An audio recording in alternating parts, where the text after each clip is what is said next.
Hello, Archie Dunlop here with Talking Astrology with Archie on Thursday, May the 30th, 2024. You know, I'm not really into music.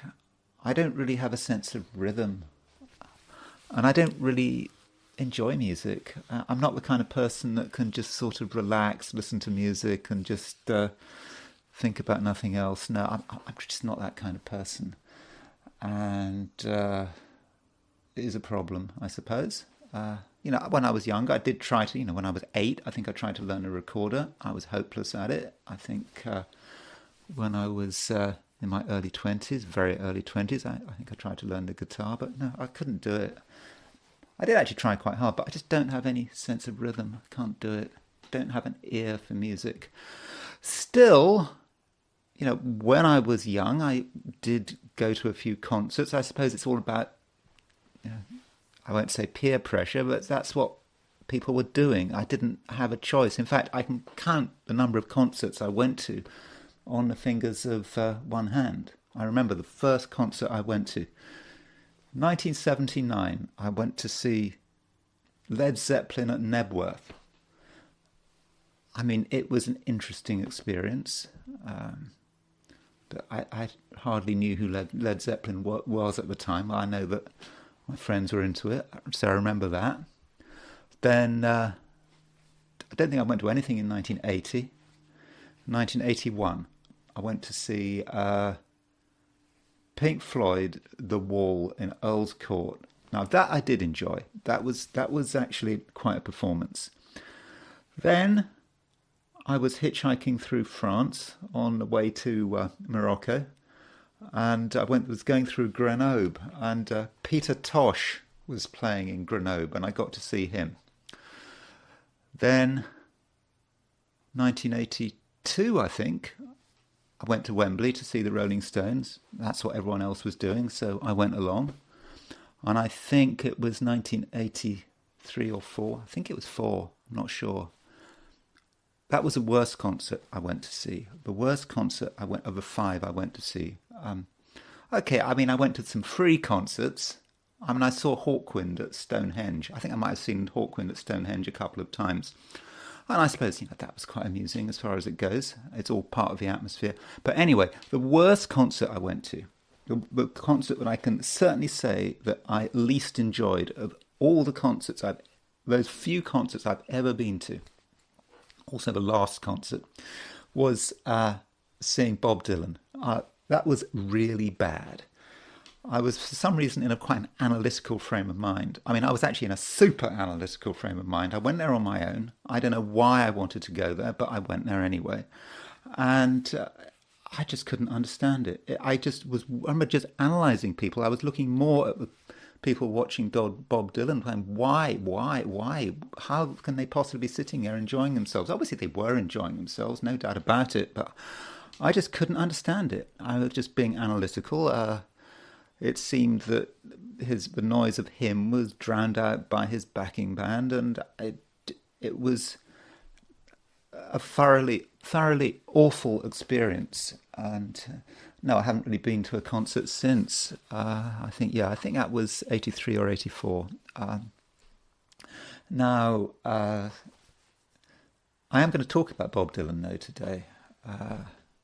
I was asked to look at Bob Dylan.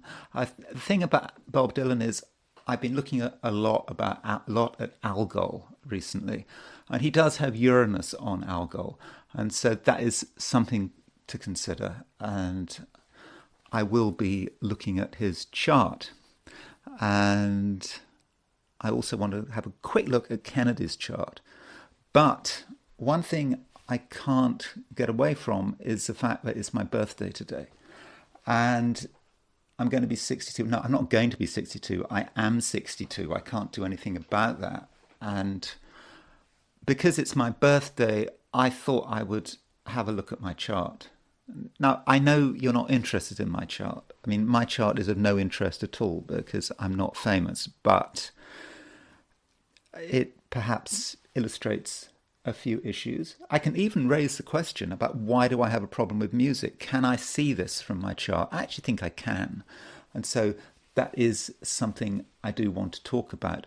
I also want to talk about my dog's horoscope, because some of you who watch this video regularly, you do mention my dog barking in the background, and everyone is very polite about it. They say they know how they like to hear the dog barking in the background. It's real. But so I thought I would look at my dog's horoscope. And I don't have a time of birth for my dog. I do have the day of birth. I do have a place of birth, roughly. So I will be looking at my dog's horoscope. But I think it's a good exercise to look at an animal's horoscope. That's not just the animal who happens to be owned by a human. It's the animal that matters. And there are issues because animals, you've got, 6, 7 dogs born in the same litter and they all have the same chart. How does that work? Maybe it's because I'm an astrologer and that dog is destined to be in the company of an astrologer, and so that sort of empowers their chart, empowers the positions of the planets when they're born. I don't know, that is a possibility. But before I look at all that, I want to consider the astrology and the I Ching for today, which is Thursday, May the 30th, 2024. So there, top right, there's my dog, and that's Bob Dylan, and that's John F. Kennedy. So these are the positions, as usual, for noon today on May the 30th, set for New York. And we can see that the moon is in Pisces, and it is making a conjunction to Saturn, sort of, but it's not quite there yet. The moon conjunct Saturn is more about tomorrow, though I think we may be able to feel that conjunction. So with the moon in Pisces, it is a bit of a change from the moon in Aquarius. So we had the moon in Aquarius for the last couple of days, and with the moon in Aquarius, there's something a little bit analytical about the moon in Aquarius and detached. It's about thinking and communicating, but in a cognitive kind of way. But when the moon moves into Pisces, things change. They do become more emotional. And with the moon in Pisces and the sun in Gemini, there is a certain tension there. So what we have here is a last quarter moon. So in about a week's time, we're going to have a new moon. So the last quarter is upon us, and we've got the moon in Pisces square the sun in Gemini. So the sun in Gemini, air sign, and Venus in Gemini, trying to be logical, trying to be detached. But the moon in Pisces represents the emotional dimension, and that infringes. However logical we try to be, we just can't quite detach ourselves from our own core feelings, and those feelings might get in the way. Okay, it might not be our core feelings, it might be someone else's core feelings. Other people are perhaps getting emotional when they shouldn't be, and people's ability to think straight and to think logically may be compromised. And this moon, so the squares it's making is moon square to Jupiter, square to Venus, square to the sun. Now that moon square Jupiter, that's going to be early in the day. It's going to be more of a feature if you are in Asia, Australia, New Zealand, than if you're in the Americas and Western Europe. And so that moon square Jupiter, if you are in East Asia or Australia, New Zealand, then there may be a certain amount of emotional indulgence, taking things too far emotionally, not knowing when to stop. So that is a possibility. Also today, we have a semi-sextile between Mercury and Venus. Sorry, Mercury and Mars. So there is Mercury at 23 Gemini, and there is Mars at 22 Aries, 22, 23 Aries. And that Mercury-Mars semi-sextile does say something perhaps about how we think, how we're thinking, how we are communicating. Mercury in Taurus wants everything to be straightforward. Mercury is how we're thinking. It's in Taurus. We want everything to be slow and presented in a logical way. And then Mars comes along. That's just irritation.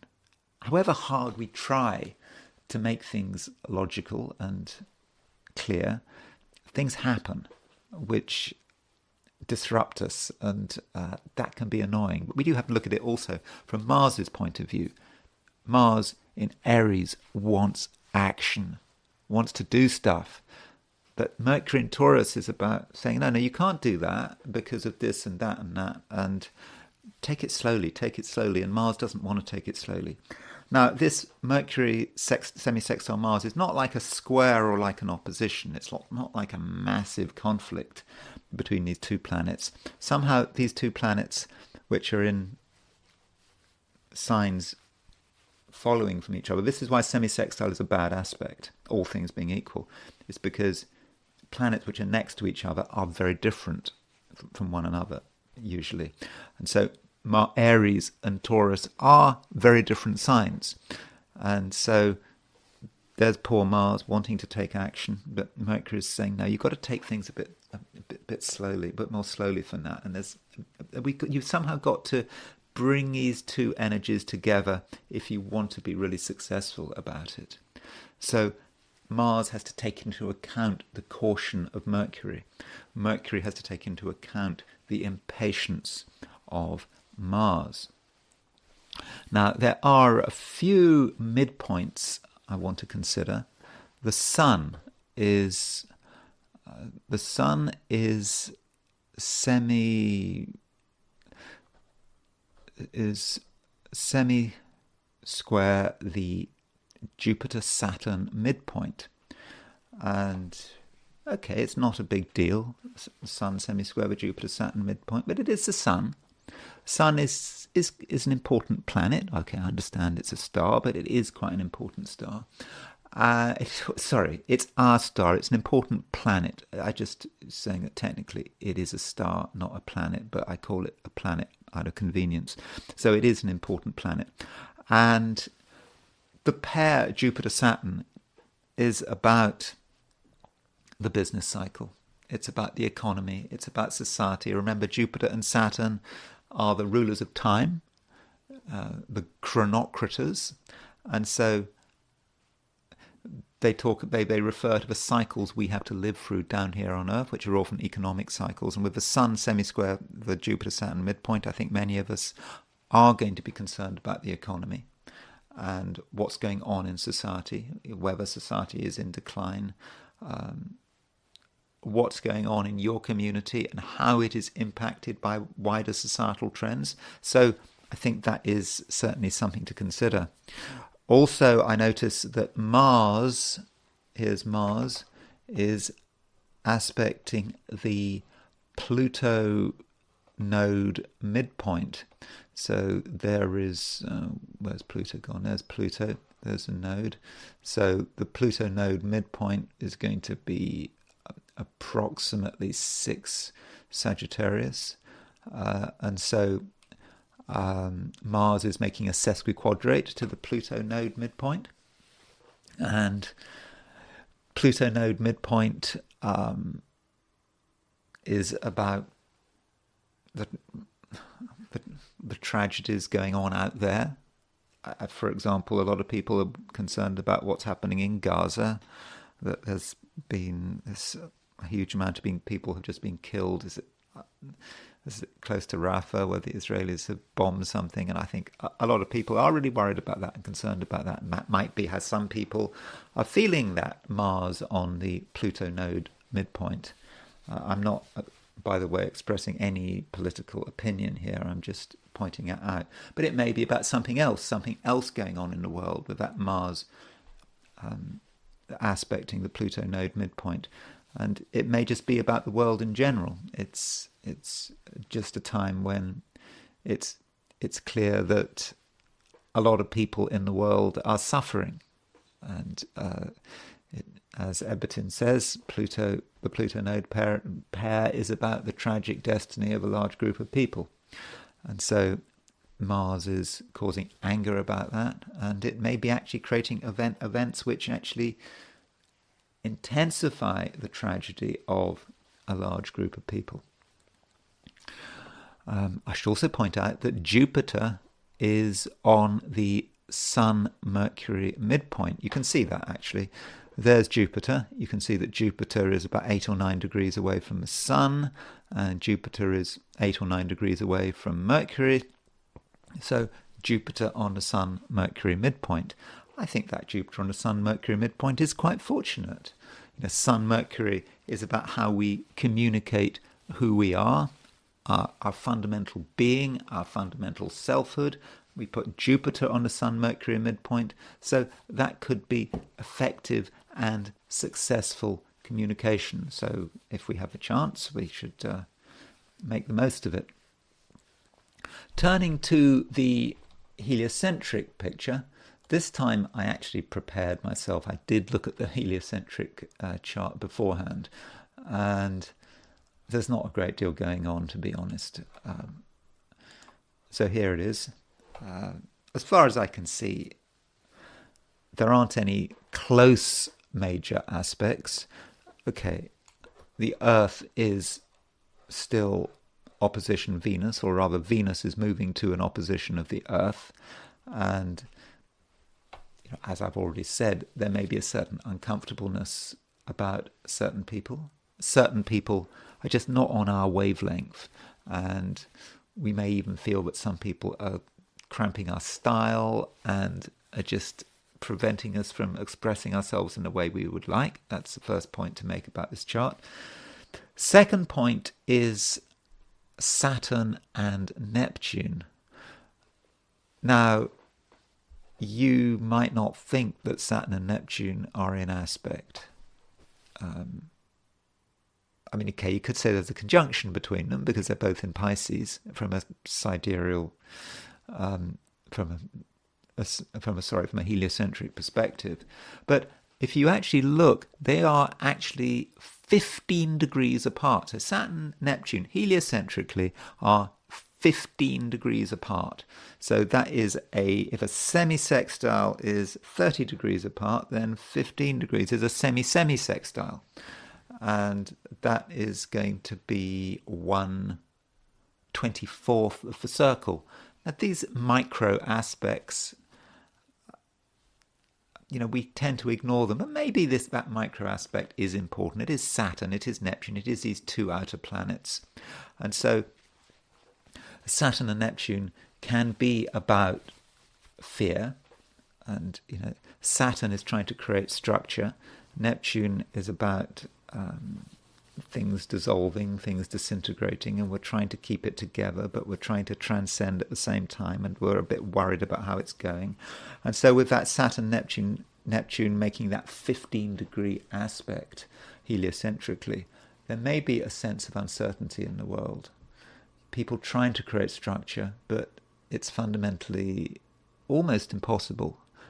Maybe it is possible, but it's going to be really hard work. And another heliocentric aspect, midpoint aspect this time, is Mars. Mars on the Mercury-Saturn midpoint. And we can see this. There's Mars. There's Mercury and there's Saturn. And you can see that Mars is 8 degrees from Mercury and Mars is 8 degrees from Saturn, so we can say that heliocentrically Mars is on the Mercury-Saturn midpoint. And I think with that Mars on the Mercury-Saturn midpoint, some of us are actually capable of being quite cutting, because Mars is our anger, and if it's on the Mercury-Saturn midpoint, Mercury-Saturn can be about cruel words. That's one aspect of Mars on the Mercury-Saturn midpoint. And it won't affect all of us, but it may affect some of us, and it may just give us an idea about what's going on in society, people saying unpleasant things, and that's just the world we live in. It can be also just about anger, but just about getting angry. Just Mercury, Saturn, getting angry about how bad things are, the way things are. But again, we don't have to take it personally. Okay, that's pretty much it from a heliocentric perspective. And now I want to consider things from the perspective of the 12 signs. So let's make it not regular geocentric coordinate system.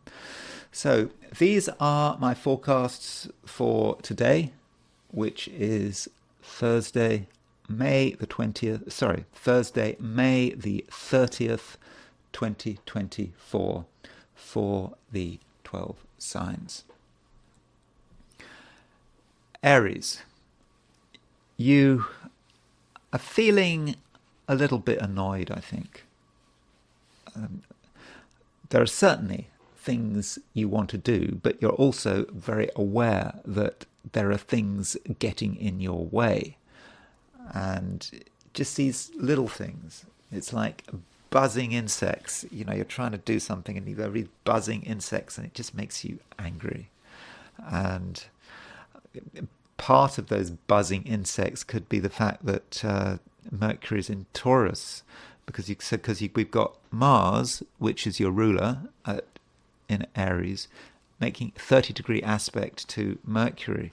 So things you want to do, it seems clear, but there's something getting in your way. And people perhaps making objections. You know, you want it to be nice and simple, action, but you kind of know it can't be that way, because there are things that need to be thought through, things that need to be sorted out. And there's no point really of getting angry about it, because you have to deal with reality. That's Mercury in Taurus. And it may well be that there are things that need your attention, perhaps of a financial nature. Perhaps you've got plans that you're really interested in, but you actually understand that the financial element is important. So you have to spend time sorting out the financial implications before doing what you really want to do. And that could be irritating, but I do think nonetheless that it is the right thing to do. And I don't think, Aries, you should necessarily think that you have to do everything today. But there are other reasons why you might feel angry. I mean, Mars is on the aspecting the Pluto node midpoint. Now, I think that Mars on the Pluto node midpoint is going to affect everyone, but you in particular could be hit by that Mars on the Pluto node midpoint, and that might be about what you see going on around you. You may be thinking, this is not right, this is not fair. You can see people suffering, and you can perhaps see people suffering when you turn on your TV, when you look at, when you look at YouTube, when you look at the news, and that bothers you, because many Arians actually have a strong sense of justice, and they want to fight for justice. And if they see something is wrong, they don't want to just stand by and watch. They actually want to do something about it. They want to say something about it. And so that might be how Mars on the Pluto node midpoint might be working. And there is a certain sense of obligation there, but you've also got to be realistic. You have to ask, what can you do? Because you you can't be in lots of different places at once, and so it's, you could potentially, I suppose, waste a lot of energy venting about nothing, venting in a way, okay, you're not venting about nothing, but you're venting in a way that isn't actually achieving anything useful. And at the same time, the moon is in Pisces, and so with the moon in Pisces, it's going to be actually very difficult for you to act in a direct way, because in many respects your energies are going into something more insular and something more private with the moon in Pisces, because the moon is in Pisces. Pisces is a sign before Aries, and so when the moon is in the sign before your own sign, that can be a time of insularity. And so if you try to express yourself in a very direct way, it might not just work as well as you'd hoped, and that might suggest that the best way of dealing with the challenges of today is to be somewhat indirect, and perhaps, if you possibly can, and I know it's difficult for an Aries, but if you possibly can, consider ways in which you can work behind the scenes. Taurus, you still have a strong sense of your own power, and you therefore should not underestimate yourself.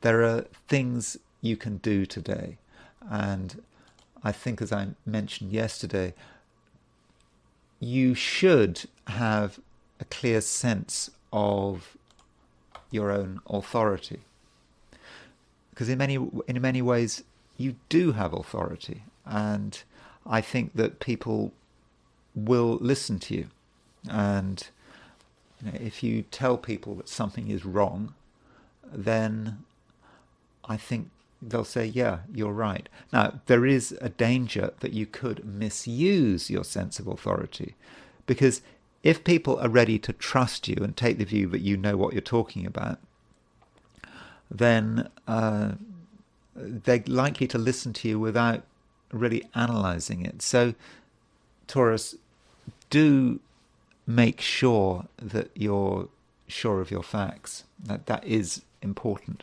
But that doesn't take away from the fact that you are in a strong position today. And I think that your social life should be working quite well, because the moon is now in Pisces. Pisces is a sign where things flow on an emotional level, and of course Pisces is a sign which has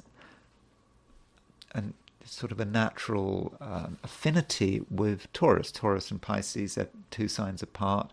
They don't clash, and so with moon in Pisces, you can really get on with people. Now, that doesn't mean to say that there aren't going to be some disagreements, because the moon does make a square aspect to a Sun-Venus conjunction. So Venus is your ruler, and that is important.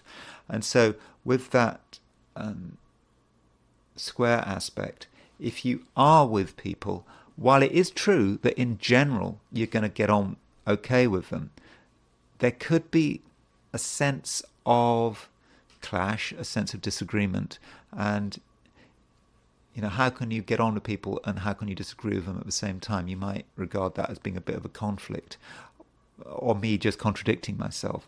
Well, perhaps it depends on what you're focusing on. If you are with people and it's just for no particular reason, and there's no intensity, and no one's trying to push any agenda, then that's fine. Things should run smoothly.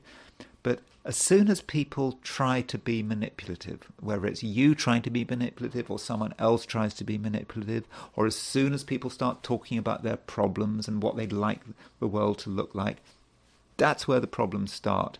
And it may be that some of the disagreements have a financial nature. So as soon as you start talking about money with people, even if it's money that is nothing to do with you, in a theoretical way, if how are we going to spend this money? How could you spend this money? What can money buy?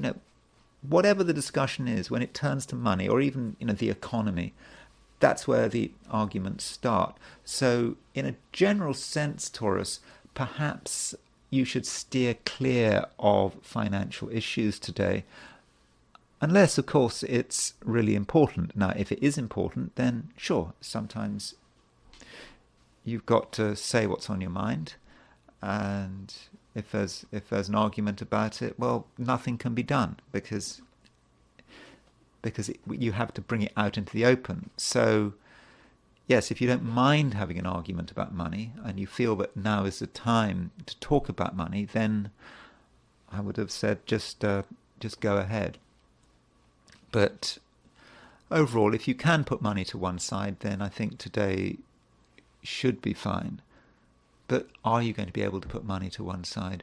Just a reminder that Venus is in Gemini. It is in a financial section of your chart, because Gemini, from a Taurian view, is very much about money. Venus is getting really close to the Sun, and it will continue to get close to the Sun all month. Sorry to be boring. I've already told you that yesterday and perhaps the day before that as well. But money issues are perhaps beginning to weigh on you. And fortunately, though, Venus is in mutual reception to Mercury. And because Venus is in mutual reception to Mercury, remember, that means Venus is in Mercury's sign, Mercury is in Venus's sign, so they're in mutual reception. Because of this mutual reception, you do have a certain flexibility. So that means if you try hard, you can present financial topics in a way that minimizes argument. It also means that if you're starting to get into an argument because of money, you'll be very good at changing the subject. If you feel that's the right thing to do, you can deal with the issue tomorrow or the day after or next week just by changing the subject. Anyway, that's it for Taurus. I think, on a positive note, I think it's very sociable for you. I think that you can benefit from other people's company. Just steer clear of money unless it's really necessary. Gemini. The moon is in Pisces, and it's making square aspects to Sun, Venus, Jupiter. And when I was just talking to Taurus, I was quite negative about those square aspects. But for you, I'm not so negative. And I think the reason is that the moon is in an important angle of your chart because it's in Pisces. Pisces is a very high-profile sign from a Gemini view. And that moon in Pisces is aspecting the three planets which are in Gemini: Jupiter, Venus, the Sun. And those squares are dynamic. They give you the impetus to move forward. They allow you to think about what is necessary. And I do think that many Geminis today are going to be quite ambitious. There are going to be things you want to do. You're not entirely happy and comfortable with the status quo, and you want to create changes. And I think you understand that if you want to create change, you can't be particularly gentle and relaxed about it. You have to create some kind of a crisis. I mean crisis in the favourable sense of the word. A crisis is about a decision time moment, a moment of decision. And you might have to agitate people, do things that do things that they don't like to see, because by doing that you are motivating them. And so, yes, Gemini, you might be a little bit of a troublemaker today, but I think it's all in a good cause. You are stirring people up. You are creating action. And in terms of your ambitions, whatever those ambitions might be, you're able to move things forward. And I think that you're helped by the growing influence of a conjunction between Mercury and Uranus. Now, that conjunction between Mercury and Uranus is not really exact until tomorrow. Okay, I think it's actually exact very late this evening if you're in the West Coast, California, but or I suppose Hawaii or Alaska. But if you're not on the West Coast, or in Hawaii, Alaska, that's more of a feature of tomorrow, that this Mercury-Uranus conjunction. But it's still there. Mercury and Uranus are still getting close to each other. And Mercury is your ruler, and so it's stirring things up. And you're not entirely satisfied with the way things are. And you may feel that it's time to turn things upside down. And I think you can do it. And I'll be talking more about this conjunction tomorrow, but I think, I've just said that, what I was saying when I was talking to Taurus, just a reminder that Mercury and Venus are in mutual reception. So we've got Mercury conjunct Uranus in Taurus, which is in Venus's sign, and Venus is in Gemini, your sign. And so that is going to give you a great ability to get people to pay attention to you and to start to control the agenda. That is something that I think you can do. So, Gemini, I believe that you are in really quite a powerful position. But on a spiritual level, you are able to have a certain amount of distance, because I think that Geminis actually today have their priorities right. Now, Geminis often get their priorities wrong. I mean, that's perhaps the problem with being a Gemini. You overthink something, and you think it's important when actually it's not important at all. And today, your priorities are right. You have a clear sense of perspective. You're not going to get worked up about something which is unimportant. And I think that you may have a sense of the broad importance of things, and what is trivial and what is not trivial. And you'll also realize that nothing lasts forever. And that is the spirituality of the thing. And again, Gemini is not, as a sign, it's not generally known for its spirituality. All things being equal, it's not considered to be a sign that is I don't know, transcendent. But if it is possible for Geminis to be transcendent, then maybe it's today. So do concentrate on your spirituality if you can, because you're able to get your priorities right, and you're able to get your life into a good perspective. And I'm not just saying that because it's my birthday and I'm a Gemini today. I think I'm not just talking about myself. Birthdays, as I've said, there's a certain tendency for me as a Gemini to regard every birthday as just another nail in my coffin. That's how I like to see them. Just another reminder that I'm closer to the end of the conveyor belt. But it's not just me. I think you are able to get good perspective today. Cancer. The moon is now in Pisces, and I think that from a Cancerian perspective, it's a good place for Pisces to be in one sense, because Pisces is a water sign. Cancer is a water sign. So when the moon is in Pisces, you feel that you're in your own element, and that you can feel what's going on and you understand what's going on in the world. So broadly speaking, that is quite good. But the moon is making a few square aspects. The moon is square Jupiter, it's square Venus, it's square the sun. I think the moon square to the Venus and sun is particularly important. If you are in Australia, New Zealand, East Asia, then the moon square Jupiter also could be relevant. That moon square Jupiter may encourage you to exaggerate. There could be a certain sense of emotional exaggeration, overreacting to things. That is possible, but overreacting to things in a way that may not be useful. It just may be that you're in your own private world, you see something that bothers you or something you want to respond to, but that response just may not be appropriate.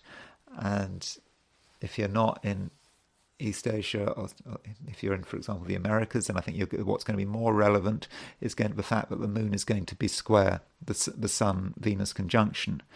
And moon square Venus, that's more of the same. That's more kind of exaggeration. So in fact, it doesn't really matter where you are. You're going to feel some kind of square.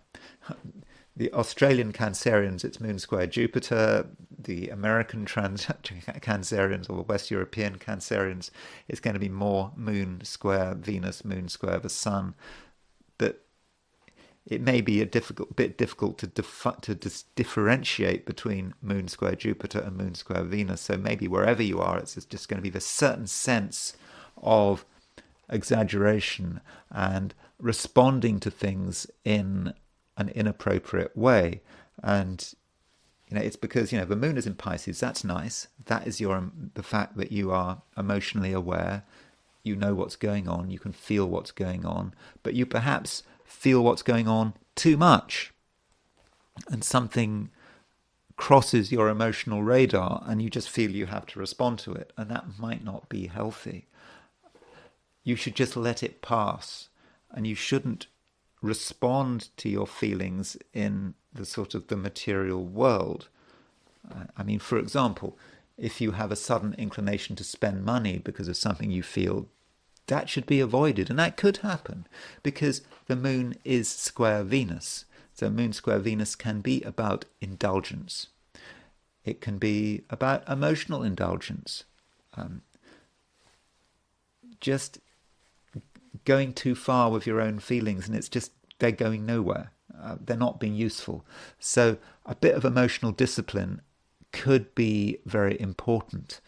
And I suppose what you really need is perspective. And with the moon in Pisces, just remember that everything has a purpose. And if something annoys you, maybe it's annoying you for a reason, but you don't have to engage or interact with it. And I think that, with that view, you're going to perhaps be protecting yourself from excess.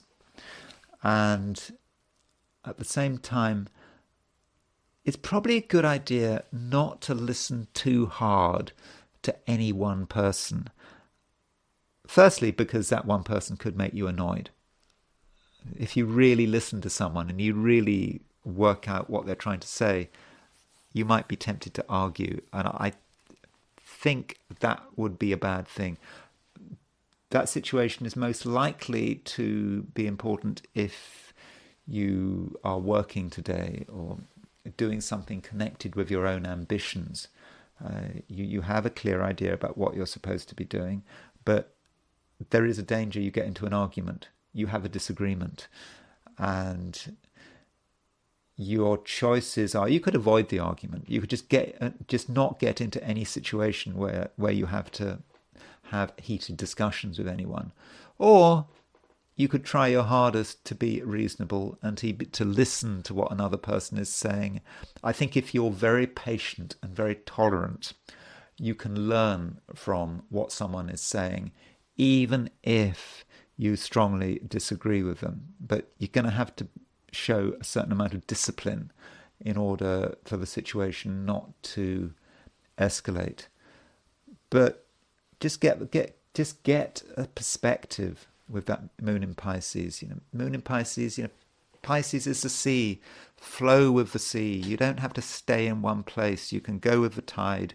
And I think in that way you'll get a sense for the broad universal nature of things, and the fact that there's really no point in getting annoyed about anything. And also, as I've already said, there's no point in exaggerating, and in certain situations exaggeration is just simply not going to do you any good, and in fact it could be expensive. Leo, when I was giving a broad introduction to the astrology of today, I mentioned the fact that the Sun is aspecting the Jupiter-Saturn midpoint. And I also mentioned the fact that the Jupiter-Saturn midpoint, or rather the Jupiter-Saturn as a pair, are connected with the business cycle and with the economy and with society. And the Sun is your ruler. And so with the Sun aspecting the Jupiter-Saturn midpoint, you may be particularly concerned with what is happening in society. I think of all the 12 signs, you're most likely to pick up on it. It will just be very clear the way things are heading. And you may pick up on this through conversations with other people. So you may be talking to different people today, and you may actually find that people are saying the same thing in different ways. People are perhaps making complaints about the world. They're talking about their problems, what makes it difficult for them to function. And so one person says it, okay, you can just say, well, that's just one person's individual view. If another person says it and a third person says it, if everyone's saying the same thing, that's giving you an idea about what is actually happening in the world. And so you, Leo, of all the 12 signs, I think have a really have a particularly clear idea about the way things are unfolding. And I think you're going to have a certain intuition about what is going to happen next. Now, remember, when I'm talking about intuition, I'm not talking about sitting down and working out what's going to happen. I'm not talking about your emotions, just feeling what's going to happen. I'm talking about just knowledge. You just know. It's obvious. That's the Leo way. In fact, that's the way of fire signs. It's just that knowledge. It's that knowledge that, Leo, what was his name? Carl Jung, he was a Leo when he said he knew that God existed. He didn't believe in God. He knew that God existed. That's a very Leo thing to say. Intuition, that's the meaning of intuition. For Leos to function at their best, intuition matters. Just knowing. And you're just going to know which way things are heading. Though I don't want to underestimate your feelings as well, because your feelings are strong at the moment. The moon is in Pisces, and with the moon in Pisces, you're able to see behind the masks. So when you're interacting with people, I think you will. After all, we've got a load of stuff in Gemini now. Sun is in Gemini, Venus is in Gemini, Jupiter is in Gemini. Leos see Gemini or experience Gemini as a sign as being quite sociable. So there is a lot going on there. But right now, you can see behind the masks. You can see what people are feeling. And it really hits you, actually. It's not that you need that emotional input to understand what's going on, because it's intuition that matters, but still it adds extra noise, and it's quite weird to sort of listen to someone on the surface talking, but emotionally to really get a feel for what they're feeling, what they're trying to keep secret. But you can pick it all up. And, that can be a problem sometimes. It can be a bit overwhelming. Because as I said, you are able to look behind the mask, and that perhaps creates a little bit of tension on your part, because maybe you are picking up on other people's tension. But the important point is it's all about your knowledge, your awareness. And today, Leo, you are very aware. You pick up on everything. Not usually the case, but today I think you are. And it's just what you do with the information. There's probably nothing there's nothing that you actually have to do with the information, but it's just good to know, and you are building up a picture. And this goes back to what I was talking about at the beginning of this piece on Leo. You have a good understanding about what is going on in society. In many respects, your attention is outwards. Even if you feel that you are quite, that you should be moving inwards, it's quite heavy out there.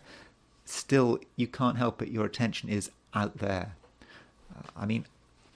If you look at your chart and you set Leo in the first house position, you see that all the planets are up there.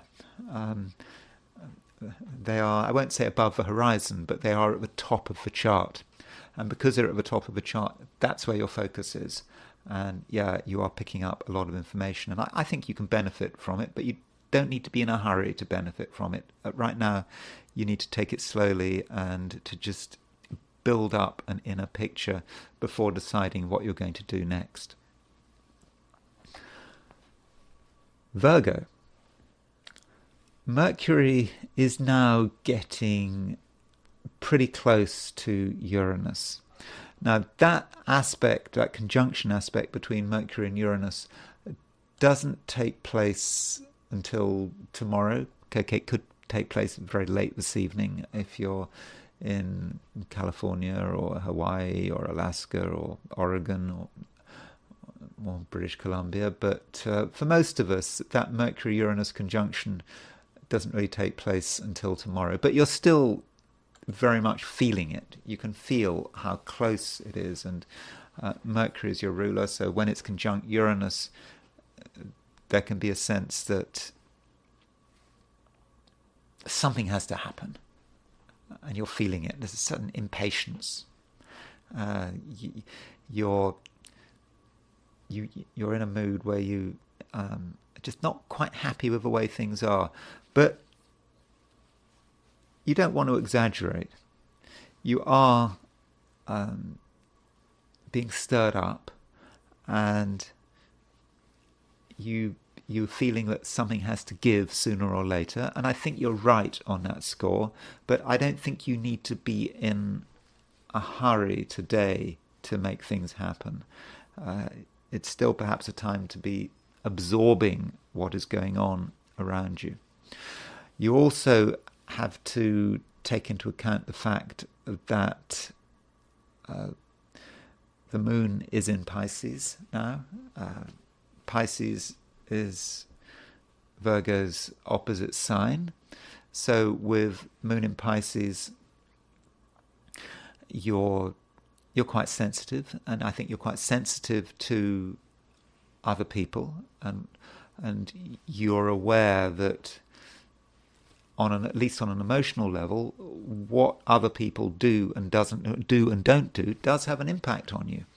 And it is perhaps a good time to try to sort of understand what other people are thinking and feeling, and yes, how that can have an impact on you. And in particular, try to be aware of other people's instability and how capricious they can be.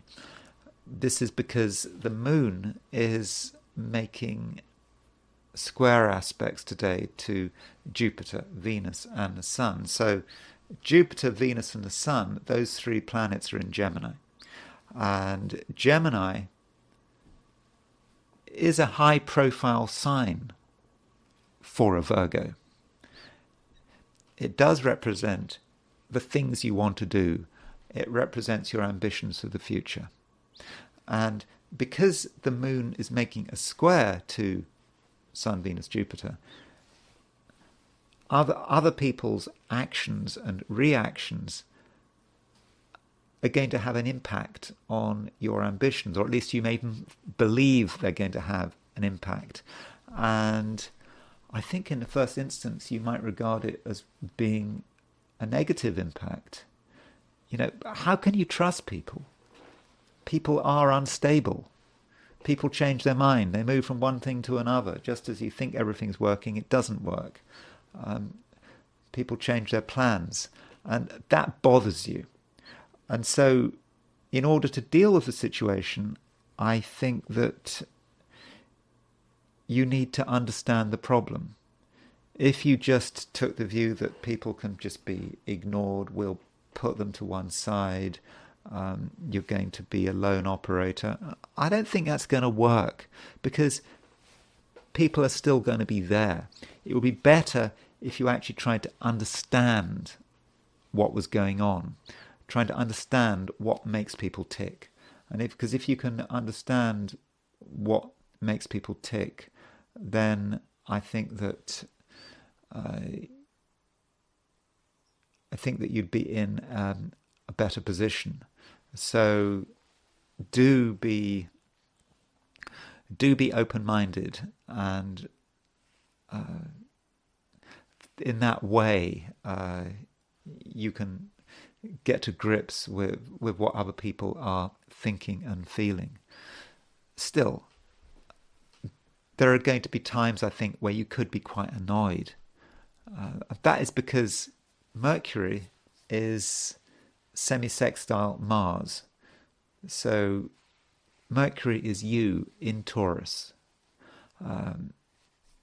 You want things to be done in a particular way. You're trying to work things out. You're trying to think things through. And yet something annoys you. It's not as clear as you'd like it to be. And you suddenly have to deal with complications that you don't want to have anything to do with. It may be financial complications. It may be emotional complications. I don't want to exaggerate this, by the way. I'm not saying there are financial problems. It just might feel that the financial situation is slightly more complicated than you'd hoped for. Or perhaps things are more emotionally complicated than you'd hoped for. So all that is possible. And with that Mars semi-sextile Mercury, you do have to be a little bit careful. And if you do find yourself getting annoyed, then maybe just take a deep breath, let the thing pass, and also do try to get some perspective. Try to look at the things from a broader point of view. You know, after all, Mercury is in Taurus. Mercury is your ruler. Taurus is a sign which is very spiritual, at least from a Virgo point of view. And so there's no need to get caught up in the minutiae of everyday living, everyday feeling, even everyday finances. You don't have to get caught up in all of that. You can move beyond it. And I think that with Mercury starting to move towards a conjunction of Uranus, you may take the view that, you know, very soon it will be time for a big change. And I think that big change could be very fortunate. Now, by big change, I'm not necessarily talking about some general revolution. I'm thinking more about just changing your attitude and changing your approach and having a different perspective. And I think that is going to make things a whole lot easier. Libra, you mustn't doubt yourself. You are strongly placed, or at least you can be strongly placed, provided that you have the right approach. Now, that right approach means having self-confidence. It means having a fundamental belief that you are right. And even if you're not right, knowing that you can be right, that you have the tools to be right, and that if someone else tells you that their way is the right way, you don't have to believe them. You don't have to believe them even for the sake of, social appearances. It's not necessary. You are actually the one with the answers, and you are the one with the authority. It just might not feel like this. But I mentioned this yesterday, I think, when I was talking about what's going on with Libra. And I did emphasize that you've got to have confidence in yourself. And I continue with that theme. And because you actually have authority, you're in a position to be in control. Now, it could work the other way if you're not careful. You might find, for example, that someone else tries to impose their authority on you, but that's the wrong way round. Authority can go one way or the other way. It can be someone else with the authority, or it can be you with the authority. And today it needs to be you with the authority, because you know. You have the answers, and you know what's right, and you know what's wrong. And in most cases, I think you can be pretty confident about that. In most cases, because you should never, when you're listening to me, think that I've got all the answers. I would certainly be flattering myself in a horrible way if I were to say I had all the answers. But I'm afraid I might be wrong. That is always a possibility. But I still think that you have the authority today. And you can be fairly confident that you do have this authority and that you can stand by this authority, especially if you stick to the areas that you know you have knowledge and expertise about. So don't listen too hard to other people unless you've got very good reason to do so. Yeah, sure, experts need to be respected, but probably everyone else can be taken with a pinch of salt. And one thing that is going to be very important today in terms of boosting and maintaining your authority is for you to be well organized. You've got to be able to understand your immediate environment, make sure that everything is in the right place, make sure that everything is available. I don't know, books need to be available, papers need to be available, I don't know, bureaucratic documentation needs to be available. It all needs to be available, and there's no room for chaos. And so if there is any little bit of chaos around you, make sure you do something about it, because you have to be very ordered today. Because if you are ordered and well organized, that's of course is going to boost your authority, because you're going to be more confident. You're going to know that everything is in place. And if, for example, you need to prove something or establish that you are right and they are wrong, maybe you need to get hold of the evidence. The evidence needs to be there, and you need to be able to produce the evidence. And that organization may not just be about physical organization, it may be about the way you're organizing your mind. There's no need to focus on things which are irrelevant. Still, I can't avoid the fact that the moon is square Venus. Now, that moon square Venus is going to be more of an issue if you're in the Americas and to an extent Western Europe. If you are in Australia, New Zealand, East Asia, that moon square Venus may be more about tomorrow. But with that moon square Venus, there is something you have to be a little bit careful about. And I've said that you have to be well organized. But you can take organisation too far. You have to understand where the limits of organisation are.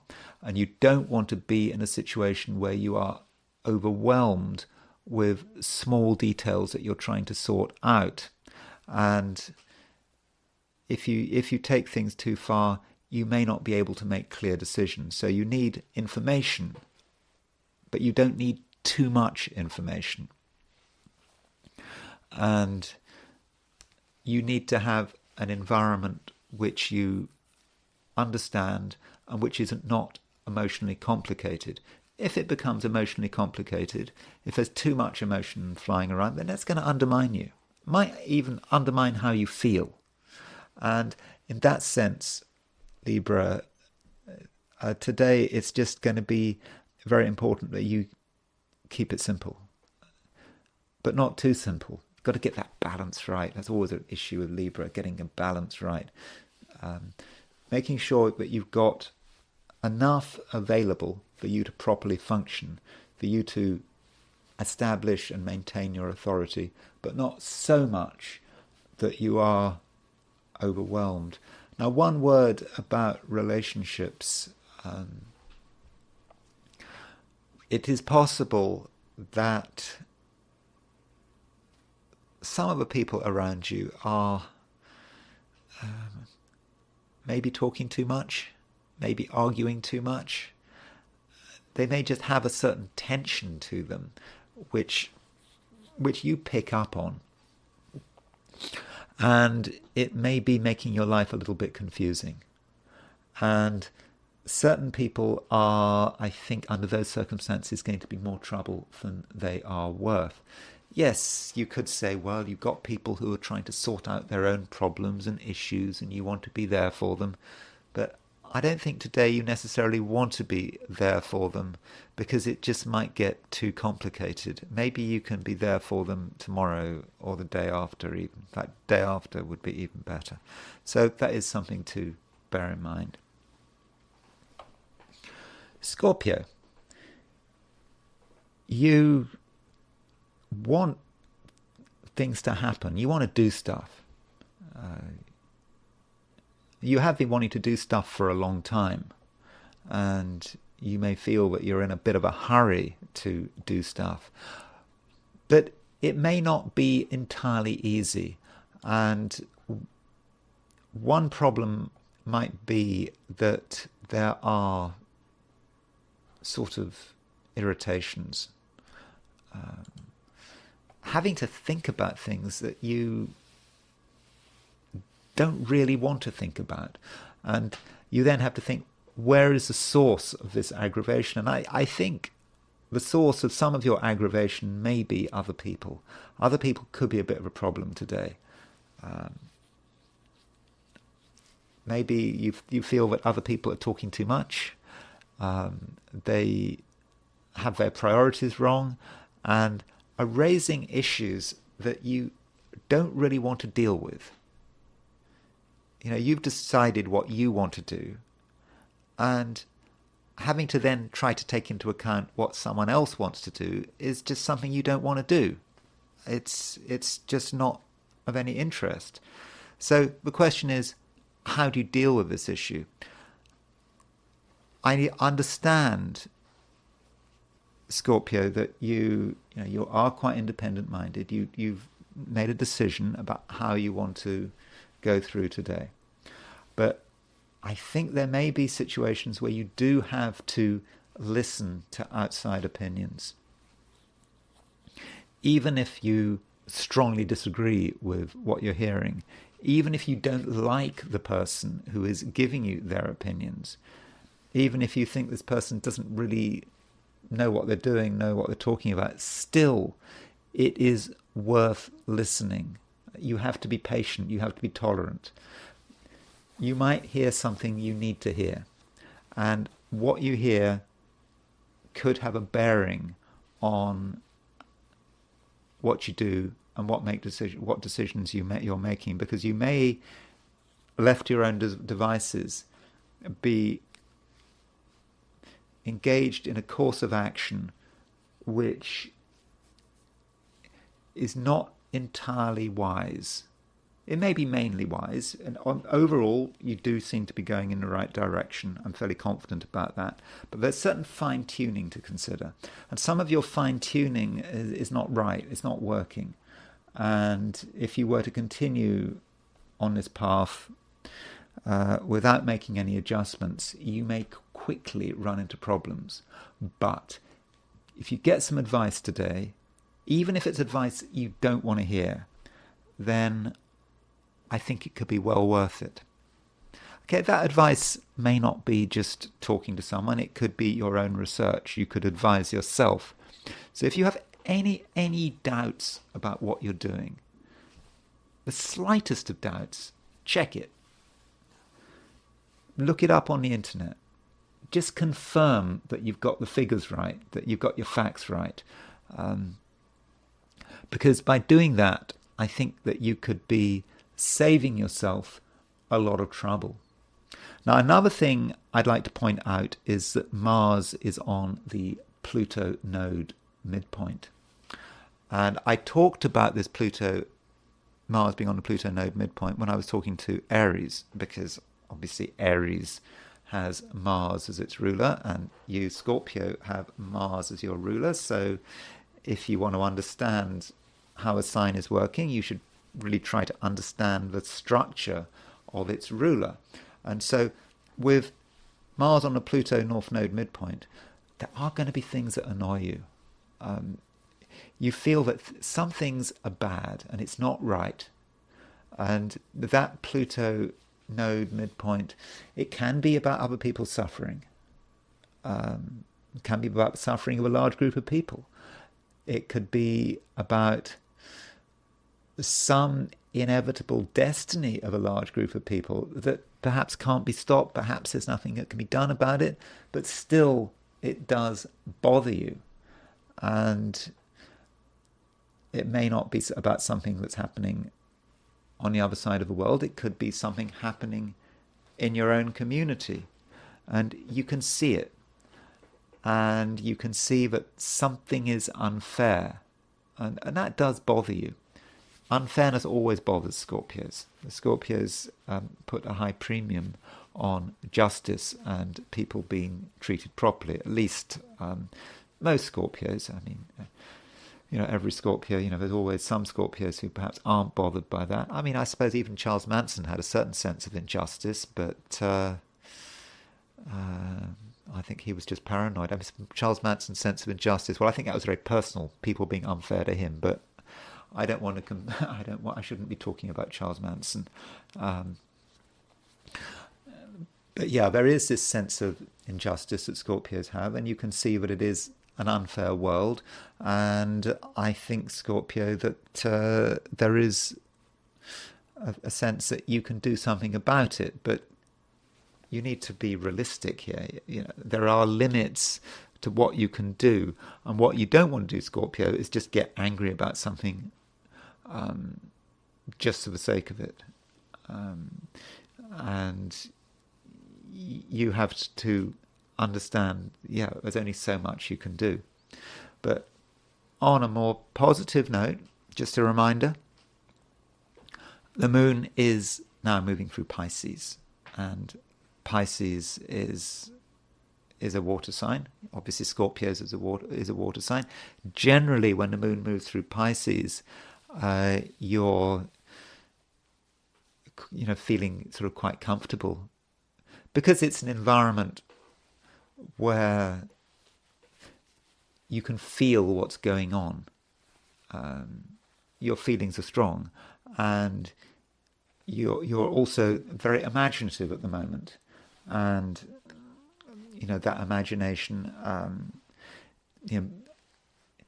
can have, for example, artistic and creative implications. And perhaps there is a challenge here, Scorpio, to reach into your unconscious, reach into yourself and your deep thoughts, deep feelings, and to really get in touch with something that you know it's always there, but sometimes you don't want to bother with it because it's just too complicated. But engaging with your own complexity, but in a way that you don't get overwhelmed by it, could be a very useful thing to do. And I think that there could be sort of real passion there. But don't take things too far, and do be aware that some people are under pressure. And I've talked already with Mars on the Pluto node midpoint about sort of people in general, the group. But you've also got to consider individuals. Some individuals are under pressure. They don't quite know how to deal with the situation they're in, and perhaps they need some help. I mean, I think I mentioned that yesterday, because yesterday we had Chiron. Mars was conjunct Chiron, and I mean, Mars is still conjunct Chiron. It's still very much in orb. We're in less than a degree apart, Mars and Chiron. And so there is someone, I think, who is a bit overwhelmed, and I think that you can reach out to them and make things better for them. So do consider that possibility. Sagittarius. I believe, Sagittarius, that it's possibly not the greatest day in some respects, because you're feeling that you need space. Yeah, your space is really important to you right now, and you don't want people getting in your way. But people are still getting in your way. That can't be helped. I mean, we've got a lot of planets now in Gemini, in your opposite sign. So you do have to take them into account. But you don't want to go too far, because your space, your privacy right now is very important. And I think there may be a tendency on your part to regard people as being just an obstacle and an irritation. And somehow you have to get over that. You can't have a situation where you're aware of people and you're irritated by them. You know, why are they there? I mean, everyone has a purpose. Everything has a purpose. And it's possible that you're being challenged. You're being challenged to make sense of your own experiences and to perhaps use your experiences in a constructive way. And other people are part of the picture, and you just can't avoid that.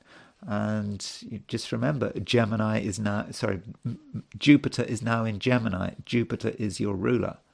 And you kind of have to get used to that, because Jupiter is going to be in Gemini for the next year. And Gemini is your opposite sign. So for the next year, on and off, you're going to have to be dealing with other people. If you want to make the most of everything available, you are going to have to put yourself to an extent in other people's shoes. And in many cases, you're going to need to cooperate. So there is a bit of a challenge there. Now, Jupiter today, Jupiter is your ruler, remember, is conjunct the Sun-Mercury midpoint. And I think this may be the resolution to any problem you might feel regarding other people. So Sun-Mercury as a pair is about being able to communicate who you are, what you want, what your fundamental selfhood is all about. And so with Jupiter on the Sun-Mercury midpoint, conjunct the Sun-Mercury midpoint, actually you're in a very good position to communicate, to tell people what's on your mind. So if you feel that there is an uneasiness in terms of you and others, then if you do nothing about it, if you don't talk about this uneasiness, if you don't express yourself, then of course this uneasiness is going to persist. But if you take advantage of the fact that Jupiter is on the Sun-Mercury midpoint, and you make your position very, very clear, then I'm fairly confident that people will listen to you, and actually you'll come over as being a dynamic person who people are going to be taking seriously. And I suppose that is a reminder that if you want to be in control, you must be prepared to be controlled. It's the way it works for most people. Because if you're prepared to be influenced by others, even to be controlled by others, you then are creating a line of communication. You are creating links between you and the rest of the world. And those links work both ways. So from a position of apparent weakness, you can just reverse the flow of the energy. And so you can actually turn the tables and be the one who is controlling. I mean, not that I'm encouraging you to be a control freak, but first, listen. Be ready to accept what people are saying. Show yourself to be responsive. And in that way, you can allow the situation to change and become the one who really is in control. So that may be the way to deal with it. Don't worry too much about irritations coming from the outside world. Reimagine those irritations. See them as lines of contact, lines of communication, which will allow you, in the end, to be the one who is calling the shots. Capricorn. Capricorn, you do have quite a lot to say, I think, if you want to say it. Of course, you might not want to say it at all, but I think that you do have important things to say, which people want to listen to. And the moon is starting to make a conjunction to Saturn. Now, that conjunction between the moon and Saturn is actually exact tomorrow, on Friday, but it's starting to form. The moon and Saturn are in the same sign, and with that moon conjunct Saturn, I think that you are able to communicate very well, and you're able to make your position clear. You don't have to say a lot. You just have to be yourself and sort of explain, who you are, what your boundaries are. But I think you can do that very effectively. And in the process, there could be a few apparent misunderstandings. After all, the moon is making square aspects to Sun, Venus, and Jupiter, and those square aspects may be about not just your boundaries, but the way you're trying to organize yourself. And I think organization right now is very important for Librans, but at the same time, for Capricorns.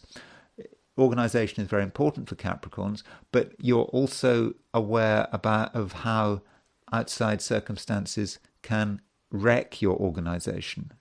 It just feels that your attempts to sort things out just seem a little bit vulnerable. And so you may be a little bit defensive here.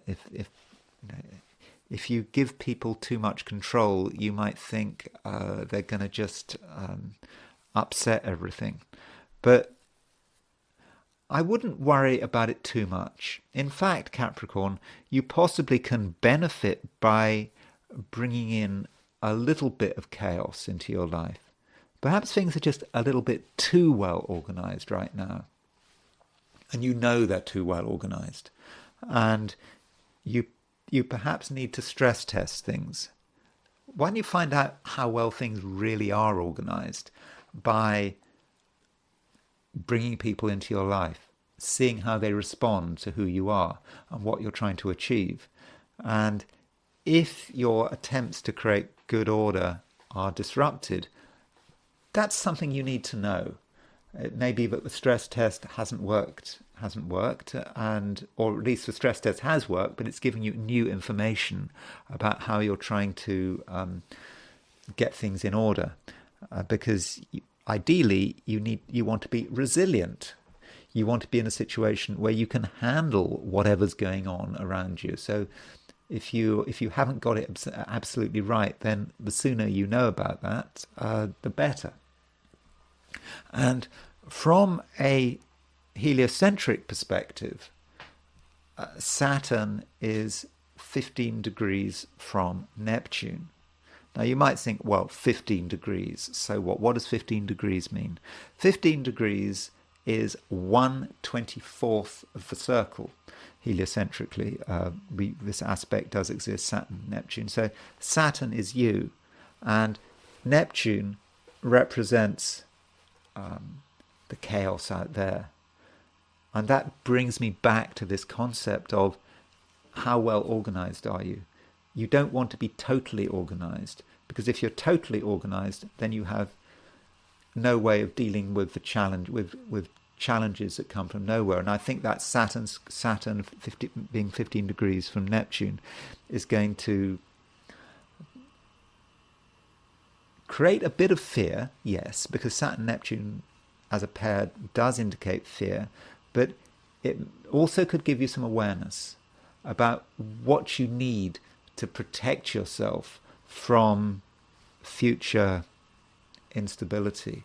And perhaps the best way to protect yourself is to inoculate yourself. So the idea of a vaccine, isn't it? I mean, I don't know about vaccines. You give yourself a small amount of the virus or the bacteria that could be dangerous, and that's what the vaccination is. And inoculation for you is about other people. Other people, in a sense, other people are the disease, or the wrong other people are the disease. And so by inoculating yourself, giving yourself a little bit of exposure to the chaos that other people can create, you are then able to strengthen your immune system by understanding what needs to be done to protect yourself from future chaos. If that makes sense. Maybe it doesn't make sense, but think about it. I think you understand what I mean. You can't be totally isolated. That's not going to work. And the biggest threat to order is other people, but you need to understand how other people can threaten your order so that you can be ready for the future. Aquarius. You are feeling a bit unsure of yourself, I think, Aquarius. It's because the moon is in Pisces. It's not the best place for the moon to be in from an Aquarian view.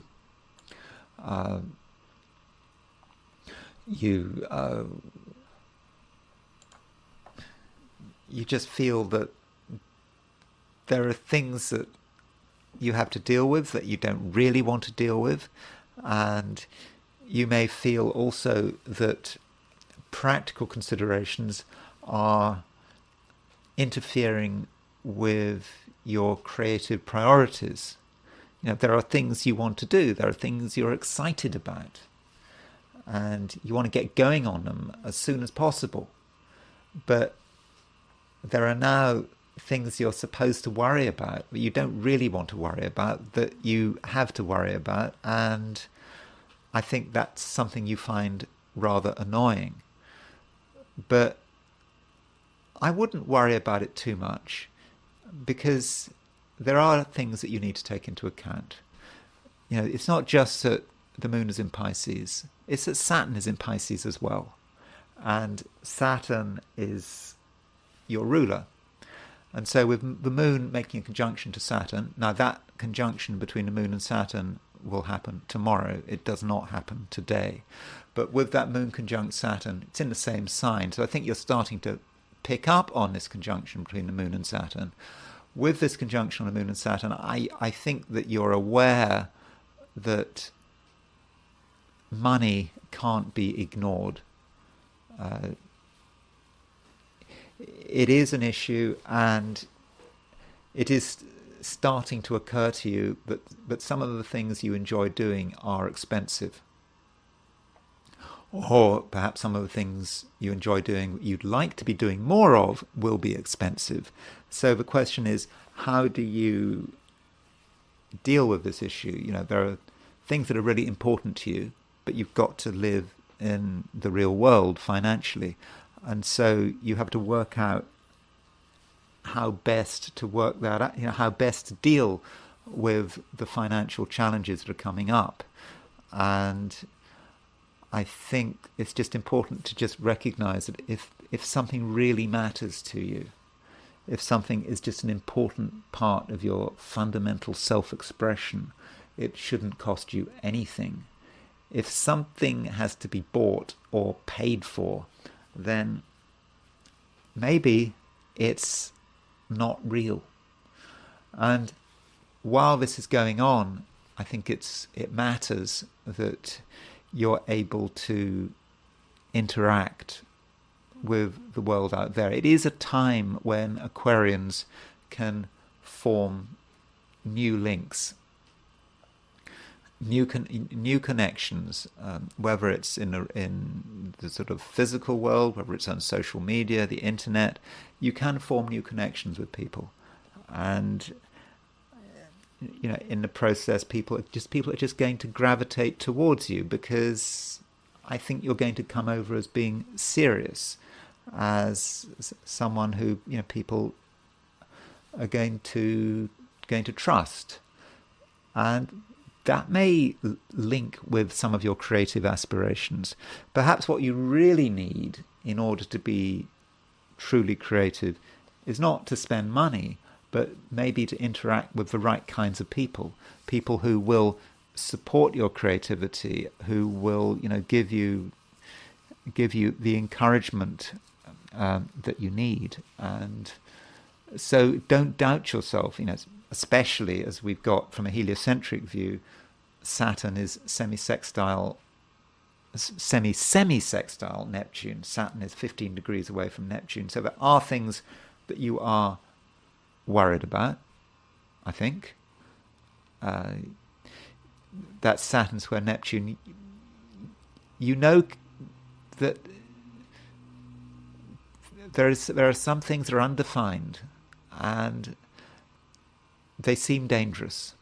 But those undefined, dangerous things may actually be very important. If you can integrate things that are undefined, apparently dangerous, perhaps chaotic, if you can integrate them into your life and be able to relax with them, it's going to make things so much easier for you. And in the process, it will, of course, boost your creativity, because it will just give you a greater awareness of what the world is really like.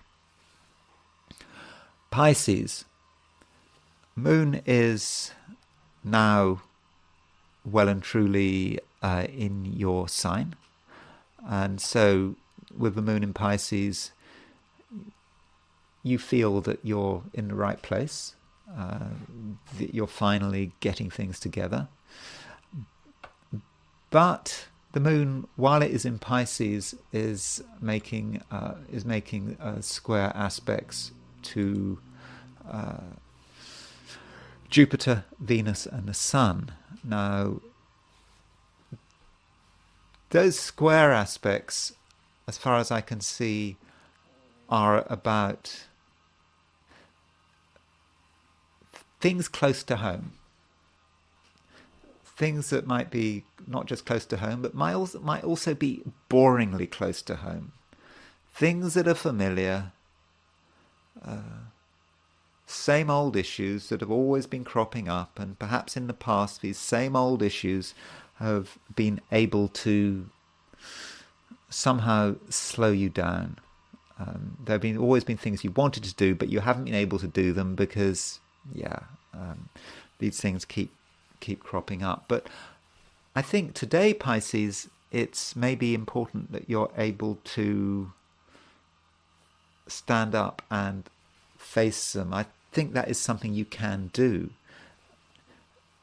Jupiter, which is your ruler, is conjunct the Sun-Mercury midpoint. So with Jupiter conjunct the Sun-Mercury midpoint, you're able to be very, very clear about what you want and what you don't want. The Sun-Mercury pair is about communication. It's about communicating who you are. And I think maybe that is perhaps where the problem has been in the past. In the past, you may not have been able to communicate who you are. People don't really know. People haven't known who you are. And because they haven't known who you are, they perhaps made assumptions.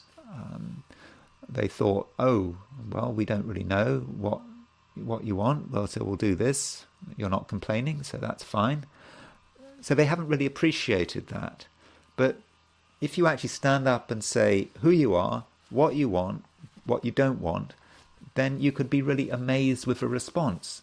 And I think that is the best way of dealing with any sort of issues where you feel you're being held up. Just tell people, explain.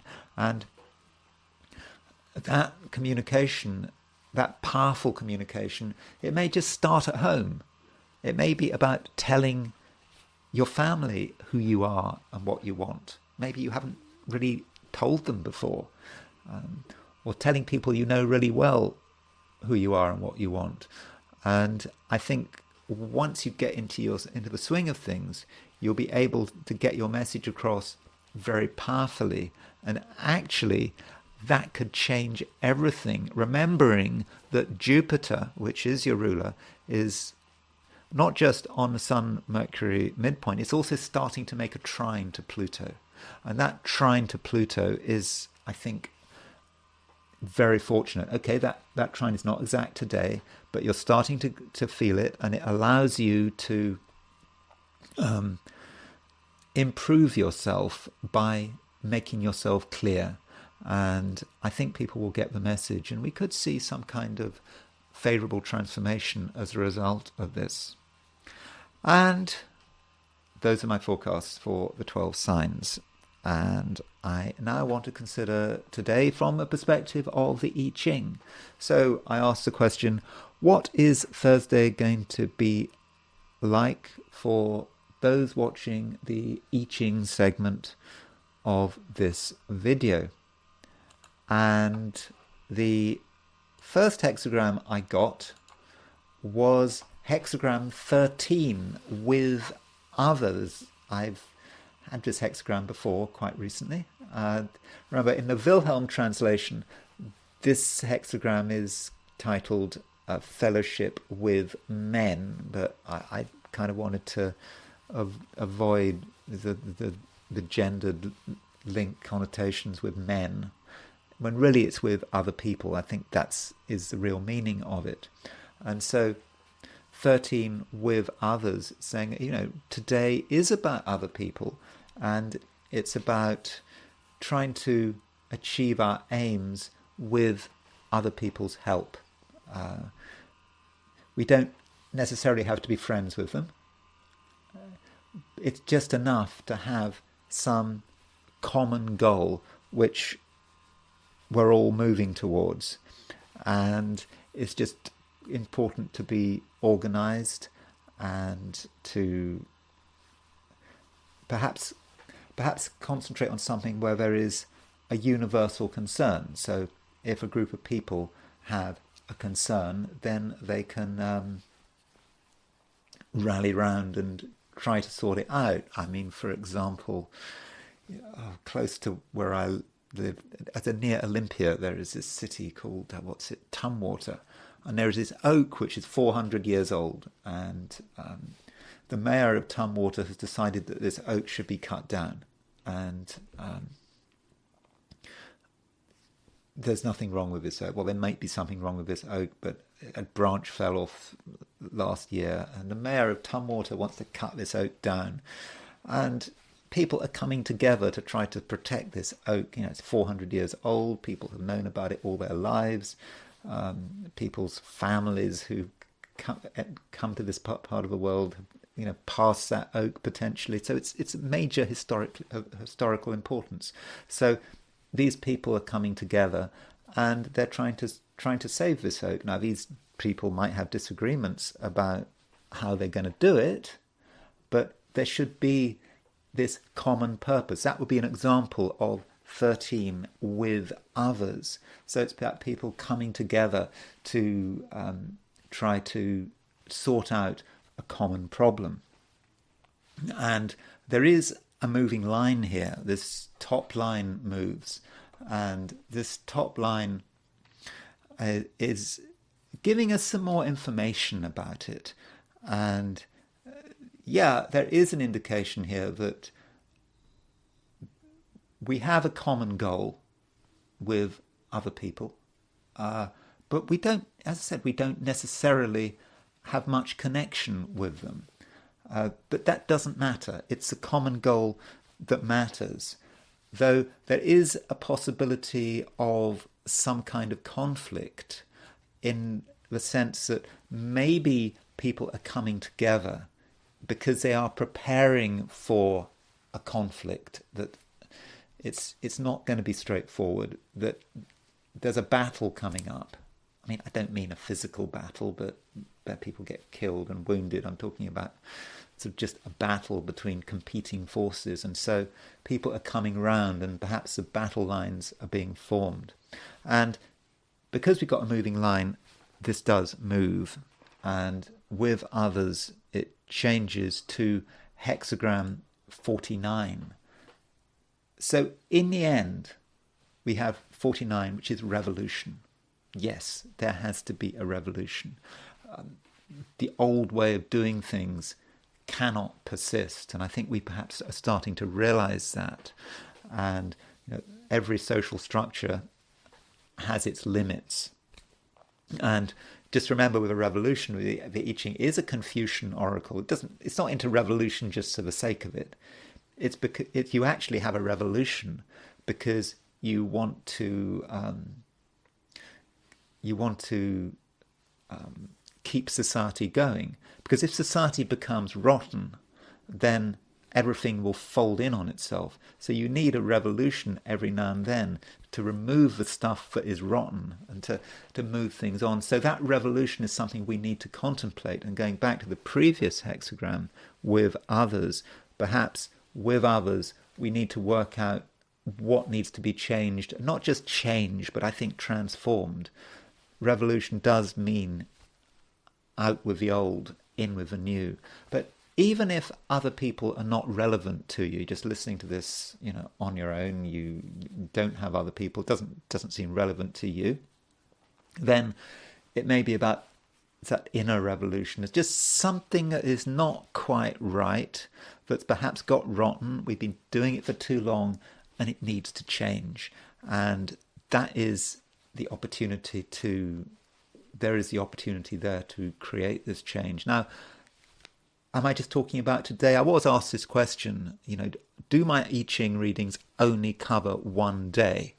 I just make it clear that my intention is for these I Ching readings to cover one day, because I do an I Ching reading every day. But you, the listener, do have to consider what's going on in your life. Unfortunately, I can't cover everything, every single possibility. So you have to kind of think about what is going on in your life. Where is the revolution? Is it a one-day issue, or is it speaking to some larger issue that goes beyond a day? Maybe it's lasting weeks, months, years, I suppose. So it's up to you to decide on the time span of this reading. But my intention was to do this reading for one day, but maybe we're talking about, with this revolution, something that goes beyond one day, but something that needs to change, and we're talking about something that maybe goes into next week or tomorrow. I don't know. It does depend on the situation. That is why when you watching I Ching, you do have to consider your own personal circumstances and try to mold what I'm saying to these circumstances. So that's the I Ching, and I want to go back to the astrology. And I want to start off by looking at Bob Dylan's chart. And as I've said, I wouldn't have said I was a fan of Bob Dylan. I don't know much about him. I did go to one of his concerts. It was a horrible experience. I won't say horrible. It was just really unpleasant.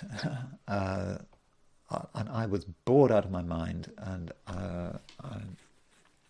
I couldn't understand why anyone was there, why they were enjoying themselves so much.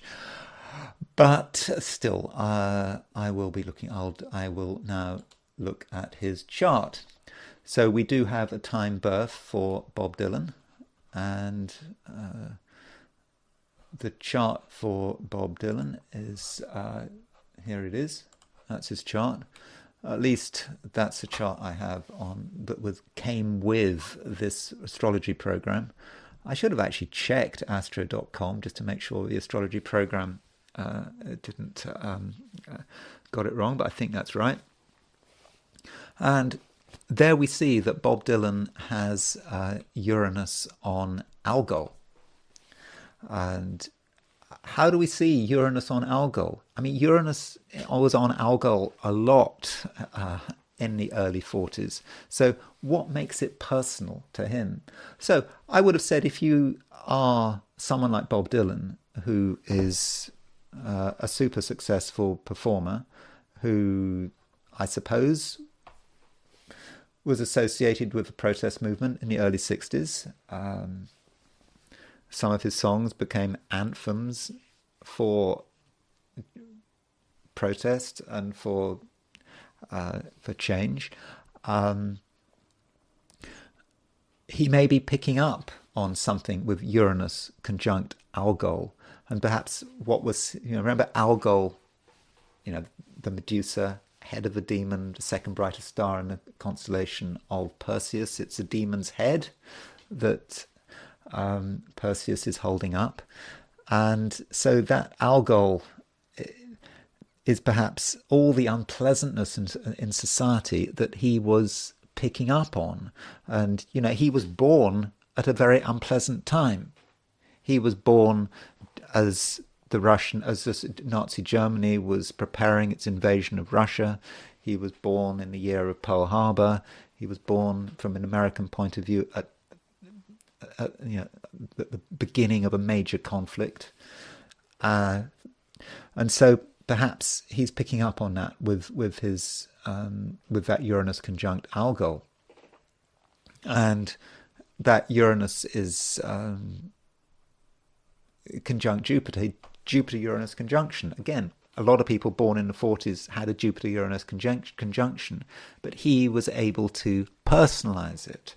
Jupiter-Uranus is about freedom, not being happy with the way things are. And I suppose once he starts to articulate himself in the early 60s, he's really able to channel that Jupiter-Uranus energy, which is trine Neptune. So he's got Neptune, trine Uranus, trine Jupiter, and I think that being able to hit the collective with that Neptune in Virgo, maybe he's addressing the materialism of the collective. Although with Neptune in Virgo, I mean, in a way, it's a bit like Neptune in Capricorn. Neptune does not really work very well in Virgo, all things being equal. And I suppose you could say with Neptune, you can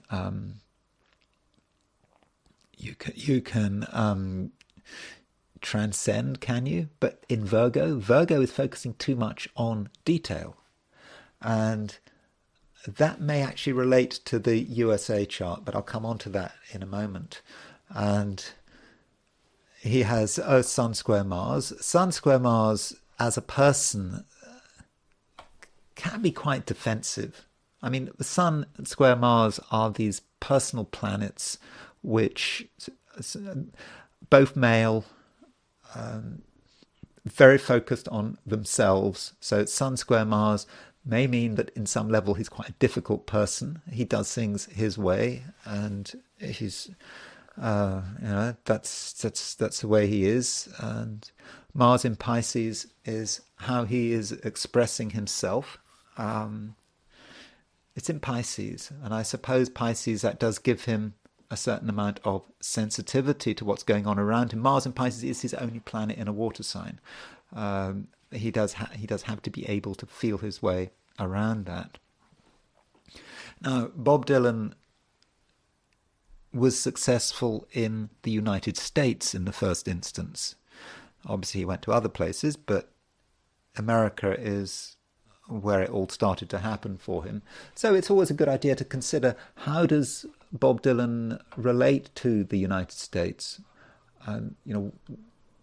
What is it about him that hits the United States? Now, the United States was born on July the 4th, 1776. So it has its Neptune at 22 Virgo. So there's a link there. Now, most people are not going to feel that link, but because Bob Dylan became successful, he was able to focus on that Neptune. He must have hit a chord with the United States. Okay, not the whole country, but with enough people in America to make a difference.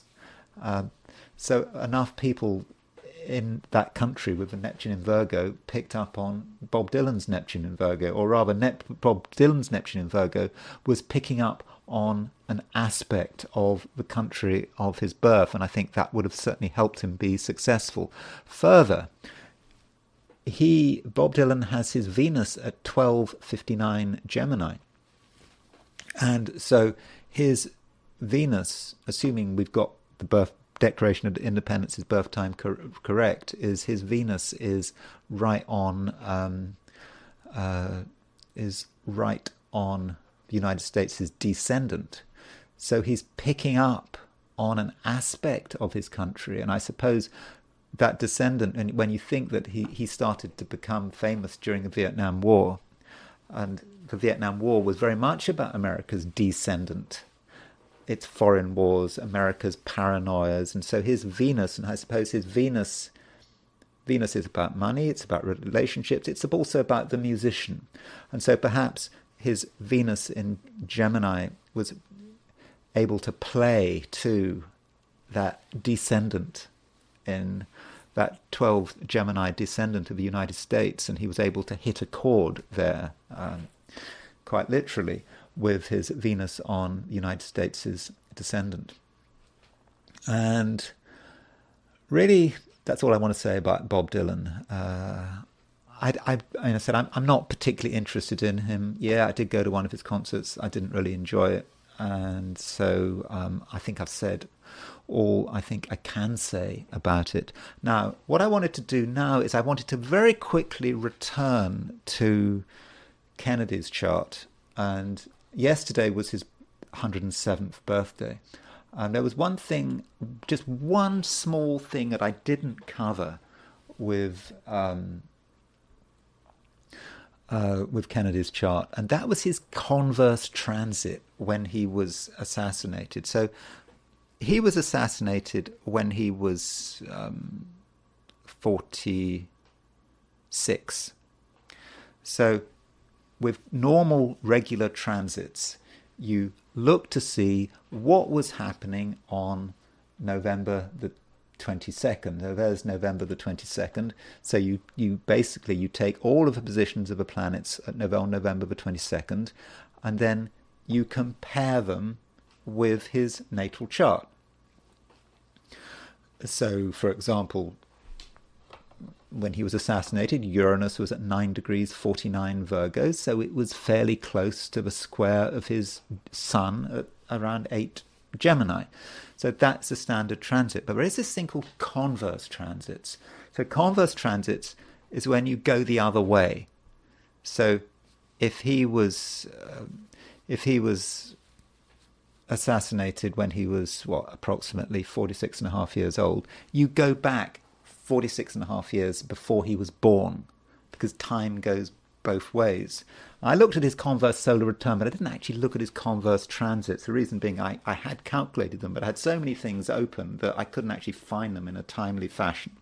So if we go back to these are his converse transits going back. So these are actually set for December the 4th, 1870, which is approximately 46 and a half years before he was born. And so the theory would be that they have something to do with what's going on in his life. Now, assuming this program, which is Kepler, has done the calculations right, I'm slightly nervous about it because I would like to check for myself. My attempts to check so far have not completely verified the positions of the angles. The positions of the planets will be fine.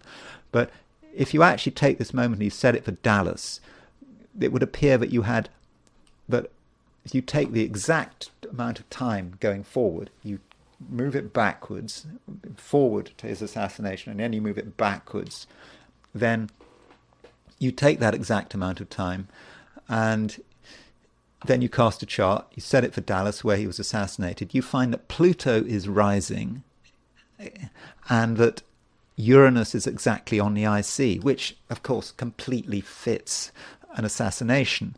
But I would like to clarify that for myself. I'm having to trust the program here.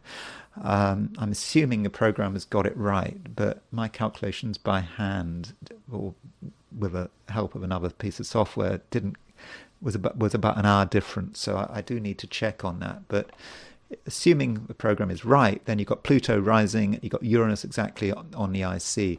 And notice we've got a load of stuff in the 8th house. So we can actually see, unlike a direct converse transit, we can actually see an overall chart for that moment. This is for the assassination, not for the death. I think there was a difference between the two. But you can see a load of stuff in the 8th house here. In 4 planets in Sagittarius. Then we have to ask, did these converse transits hit Kennedy's chart at all? So let's just look at Kennedy's chart. So Kennedy's chart is in the middle, and on the outside is the converse transits. And there is a load of really interesting stuff going on here, isn't there? You can see he had Mars, converse Mars was at 1849, was conjunct his moon. That's a fairly good indication of an assassination. Pluto at 1731 Taurus was conjunct his Mars. And Neptune was at 1913 Aries, was pretty close to the conjunction with his descendant. So using Kennedy's chart, I would have said that his converse transits describe the event better than his direct transits. So I would like to say that I would urge you to use converse transits. The problem about using converse transits is that they are difficult to calculate if you don't have a computer program.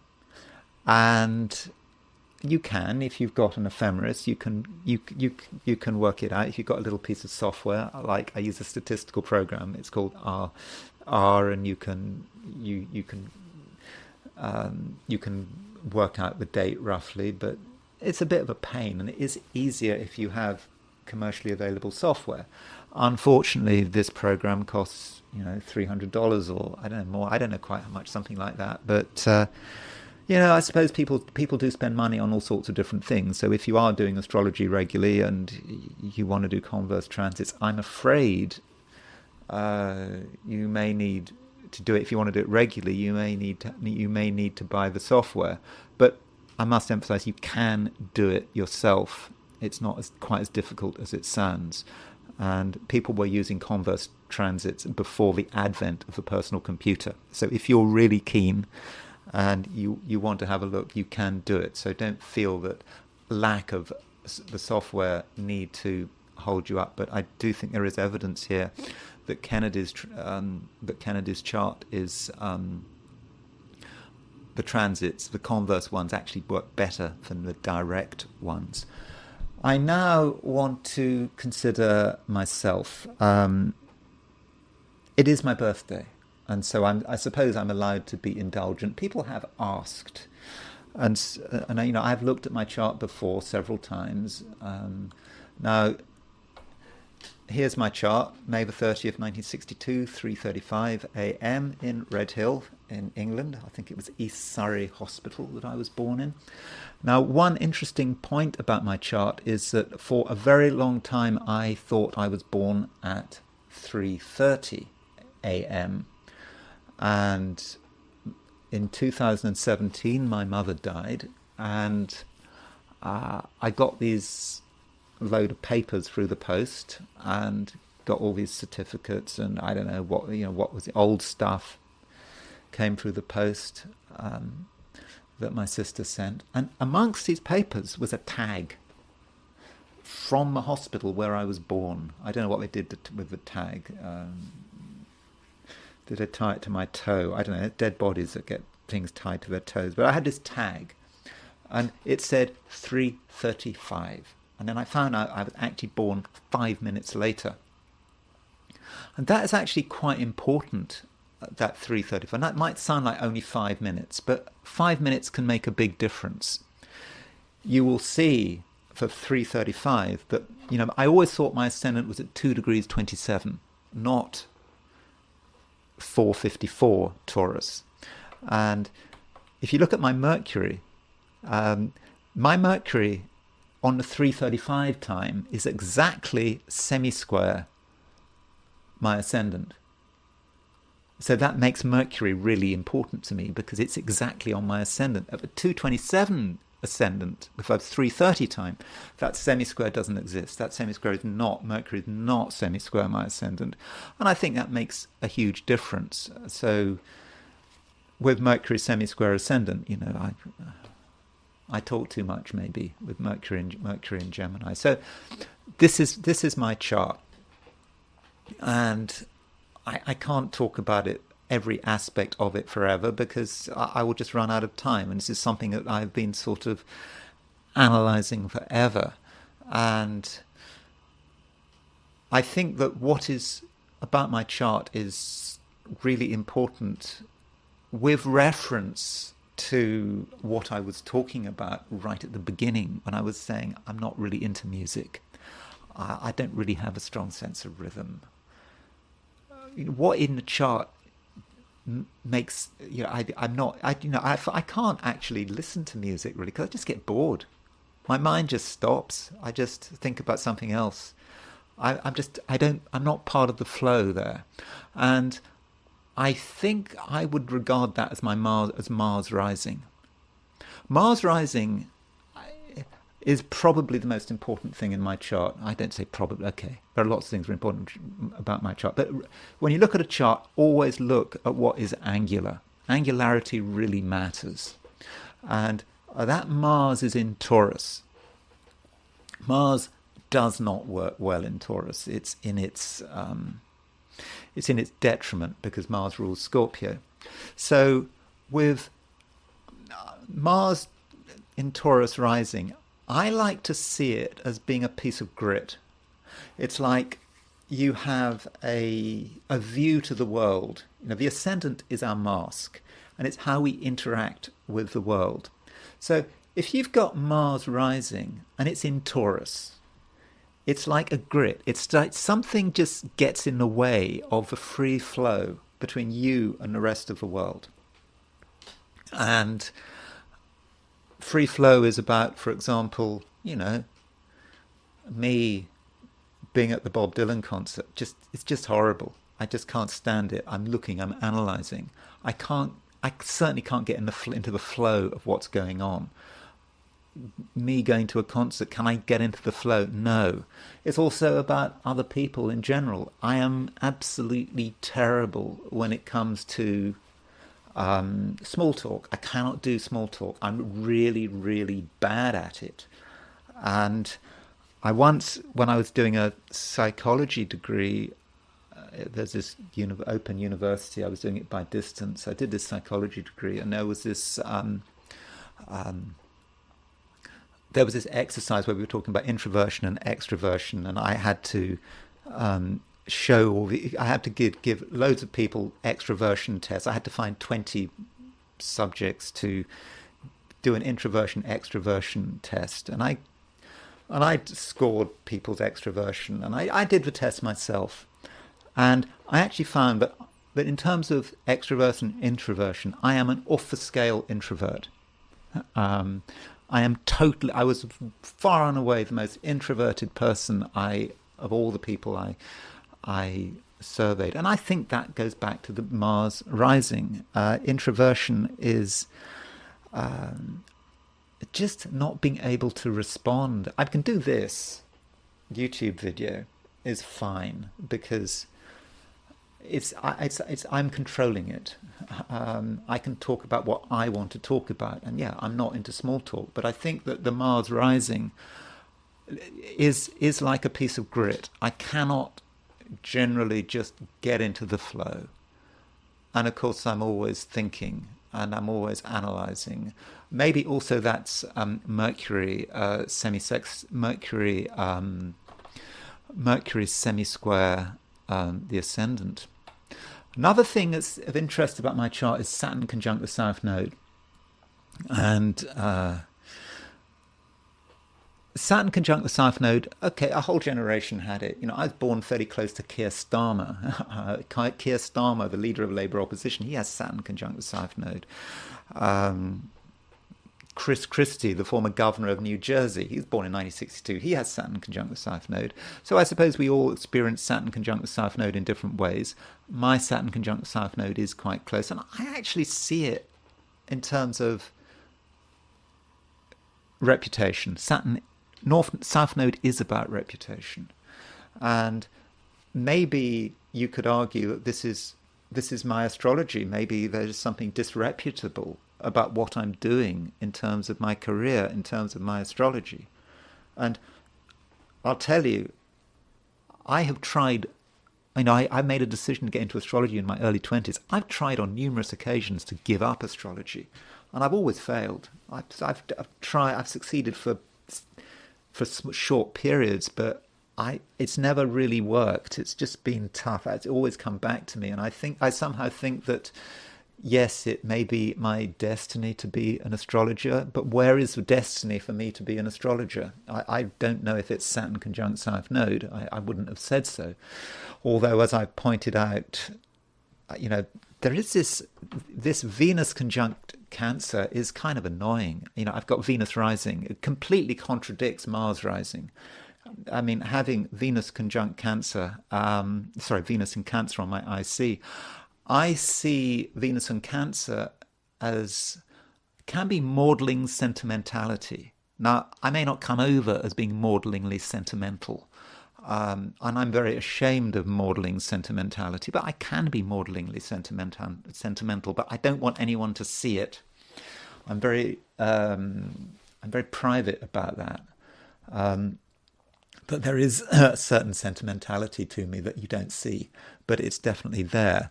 And this Venus is supposedly great because Venus is on the IC. It's in Cancer, which is in the exaltation of Jupiter, and Jupiter is in Pisces, which is in the exaltation of Venus. So I have a Venus-Jupiter reception by exaltation, and I think that may say something about my astrology. But remember, don't think I'm too sensitive, because I think that Mars rising completely short circuits any sensitivity I might have. It gives me a lack of sensitivity. It may even give me a certain amount of cruelty, perhaps. As a child, I was a monster, by the way.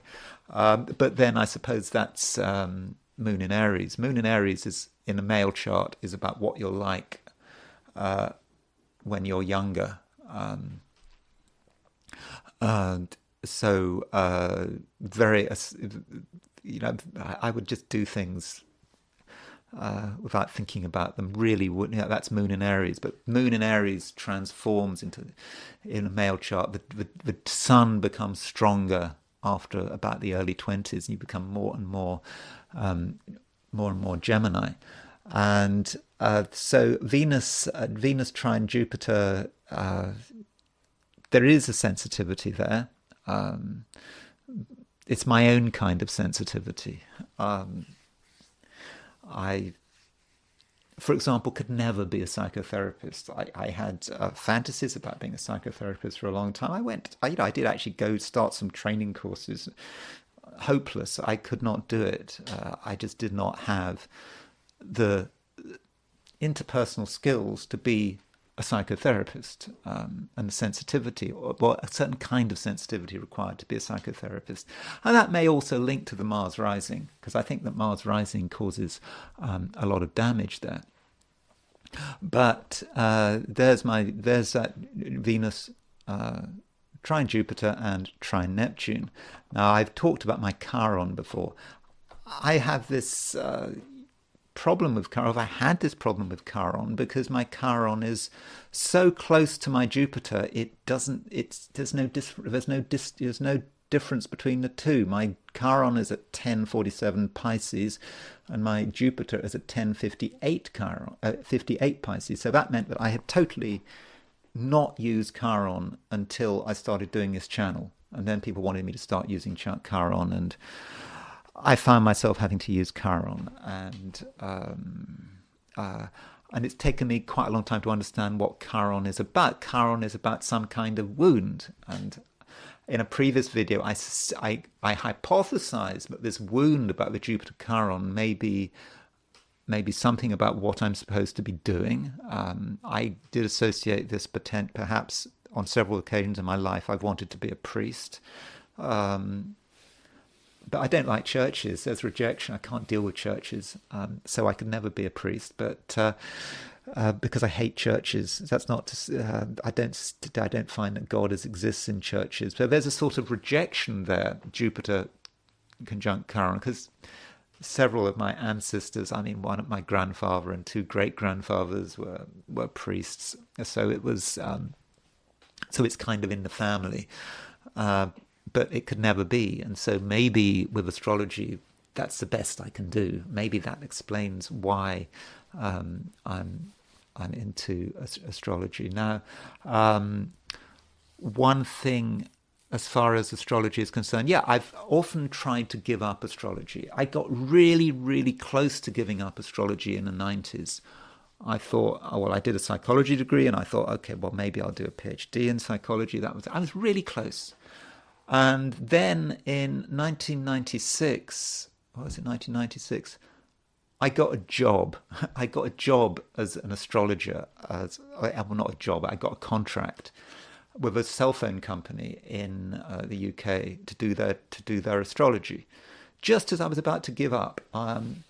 Because I'd co-written a couple of books, and perhaps that helped with my profile, and anyway, I managed to get this job for a cell phone company doing their horoscopes, and I got that job I think around 1996, but I got it just as Jupiter was crossing my midheaven. Jupiter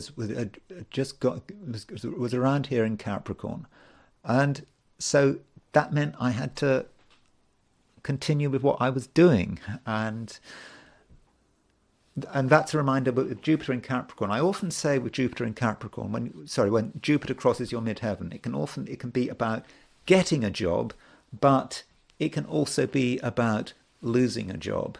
And so around 1996, I got the job, and it paid okay. It's quite difficult, really difficult actually, for astrologers to get that kind of work. But I did that job. I basically, for 12 years, every single day, I called in and I had to, on the phone, I called in with my forecast for the next day. I had to also send in text messages, but I had to do voice stuff, so I had to do recordings. I called in, regardless of what the situation is, what my state of mind was. I always managed to call in. I did it for 12 years, until 12 years later, when Jupiter crossed my midheaven again in 2008. That was when I lost the job, when I lost the contract. So that was 12 years, and I think that sort of colours perhaps how I see Jupiter conjunct the midheaven. Now, if you do this kind of stuff, if I do that stuff, imagine 12 years, just every single day I did it. I remember once I was in Amsterdam, and I had to do my recordings, so I had to find a phone booth, and there was me with phone booth and cards, and I managed to do my recordings from a phone booth. So always managed to do that, and it did my head in. So as soon as I lost that job in 2008, I had these recurring nightmares about not doing my recording. I've got to do my recording, and those nightmares have just continued. You know, I didn't get them all the time, but think, God, I've got to do it. And I managed to solve these nightmares by doing this channel, because now with this channel, I'm doing forecasts of the 12 signs every single day. And the reason I can do it, the reason I'm able to do it, is because I learned how to do it when I was working for the cell phone company. So that's perhaps some explanation for it. Now, I did want to finish by talking about my dog. Now, dogs do have horoscopes. There are all sorts of problems with dogs, aren't there? Because you've got a litter of 6. But I suppose it's the same with humans. Twins, triplets, they all have the same chart. But I suppose with dogs, it's even more intense. Those dogs have different... those dogs in a litter will pretty much have the same chart. So here is the chart of the dog. The dog's name is Chari. Now you see it's Cari. There should be a little hat check, which is a little V-shaped thing on the C, because by putting that you make it sound like a ch. So it's a her name is Chari, which is Slovak for a charm, and she was born on August the 5th, 2022. I don't know what time she was born, so I've just gone for midday, and there's no ascendant, so there should not have an ascendant there, so let me remove that's just, I don't want to give the impression I know her rising sign, because I don't know her rising sign. And she was born close to the Slovak city of Liptovský Mikuláš in Slovakia. And yeah, this is her chart. So I looked at this chart when we were considering getting this dog, and my first thought was, God, that's bad. I mean, we shouldn't get this dog because she's Scorpio. She's Sun in Leo with Moon in Scorpio. Now, Sun in Leo with Moon in Scorpio is really intense. This is a dog that completely wants attention all the time. Basically, if she's left alone, she just chews everything up. She is a complete drama queen. Our previous dog, same breeder, same breed. The breed, by the way, is a Slovenský Čuvač, which is it's similar temperament to a Great Pyrenees, and our previous dog was an introvert. And which is fine, because we're all introverts here, and I said introversion is really important. So that was fine. This dog is a manic extrovert, and so that is a real problem. And she's always got issues. Notice she's got Mars conjunct Uranus. We don't know exactly where her moon is, but she's certainly got Moon in Scorpio, and so with Moon potentially opposition Uranus, but there's a Sun there's a Sun in Leo. So Sun in Leo, Moon in Scorpio. She will not be told. She does things her way. Really, really, she's seems to be fairly untrainable. I mean, she's actually really pleasant in some respects. She loves people. People are great. From a small, from the few instances where she's interacted with children or people who were sort of vulnerable. There was an old man in a walker who she, of course, who she met. She's not unpleasant. She's quite nice to people who she understands their weakness and their vulnerability. She's not an unpleasant dog, but she is a bit of a nightmare. She is really difficult to deal with, and of course she's coming up to 2 years old, and is wondering whether it's ever going to change. And she's a great sort of barker, but she does take herself very seriously. I mean, this breed takes itself very seriously, and I wonder how much of a sense of humour she has. But anyway, I thought I would share with you the horoscope of my dog. So when you hear barking, a dog barking in the background, you'll just know that is just a Leo with Scorpio, with Moon and Scorpio, doing a lot of barking, and also Mars conjunct Uranus. It's always a drama. Everything is in a drama. And that's Mars conjunct Uranus. So that's the horoscope of my dog. So that's all I'm going to say for today. Sorry to talk about myself so much. Still, I hope you found it of some interest, and if you did enjoy this video, I would of course be very grateful if you were to like it, and if you're not subscribed, I'd be super grateful if you were to subscribe. And if you want to buy me a coffee, there is a link in the description. So thanks again for listening, and I will talk to you again tomorrow.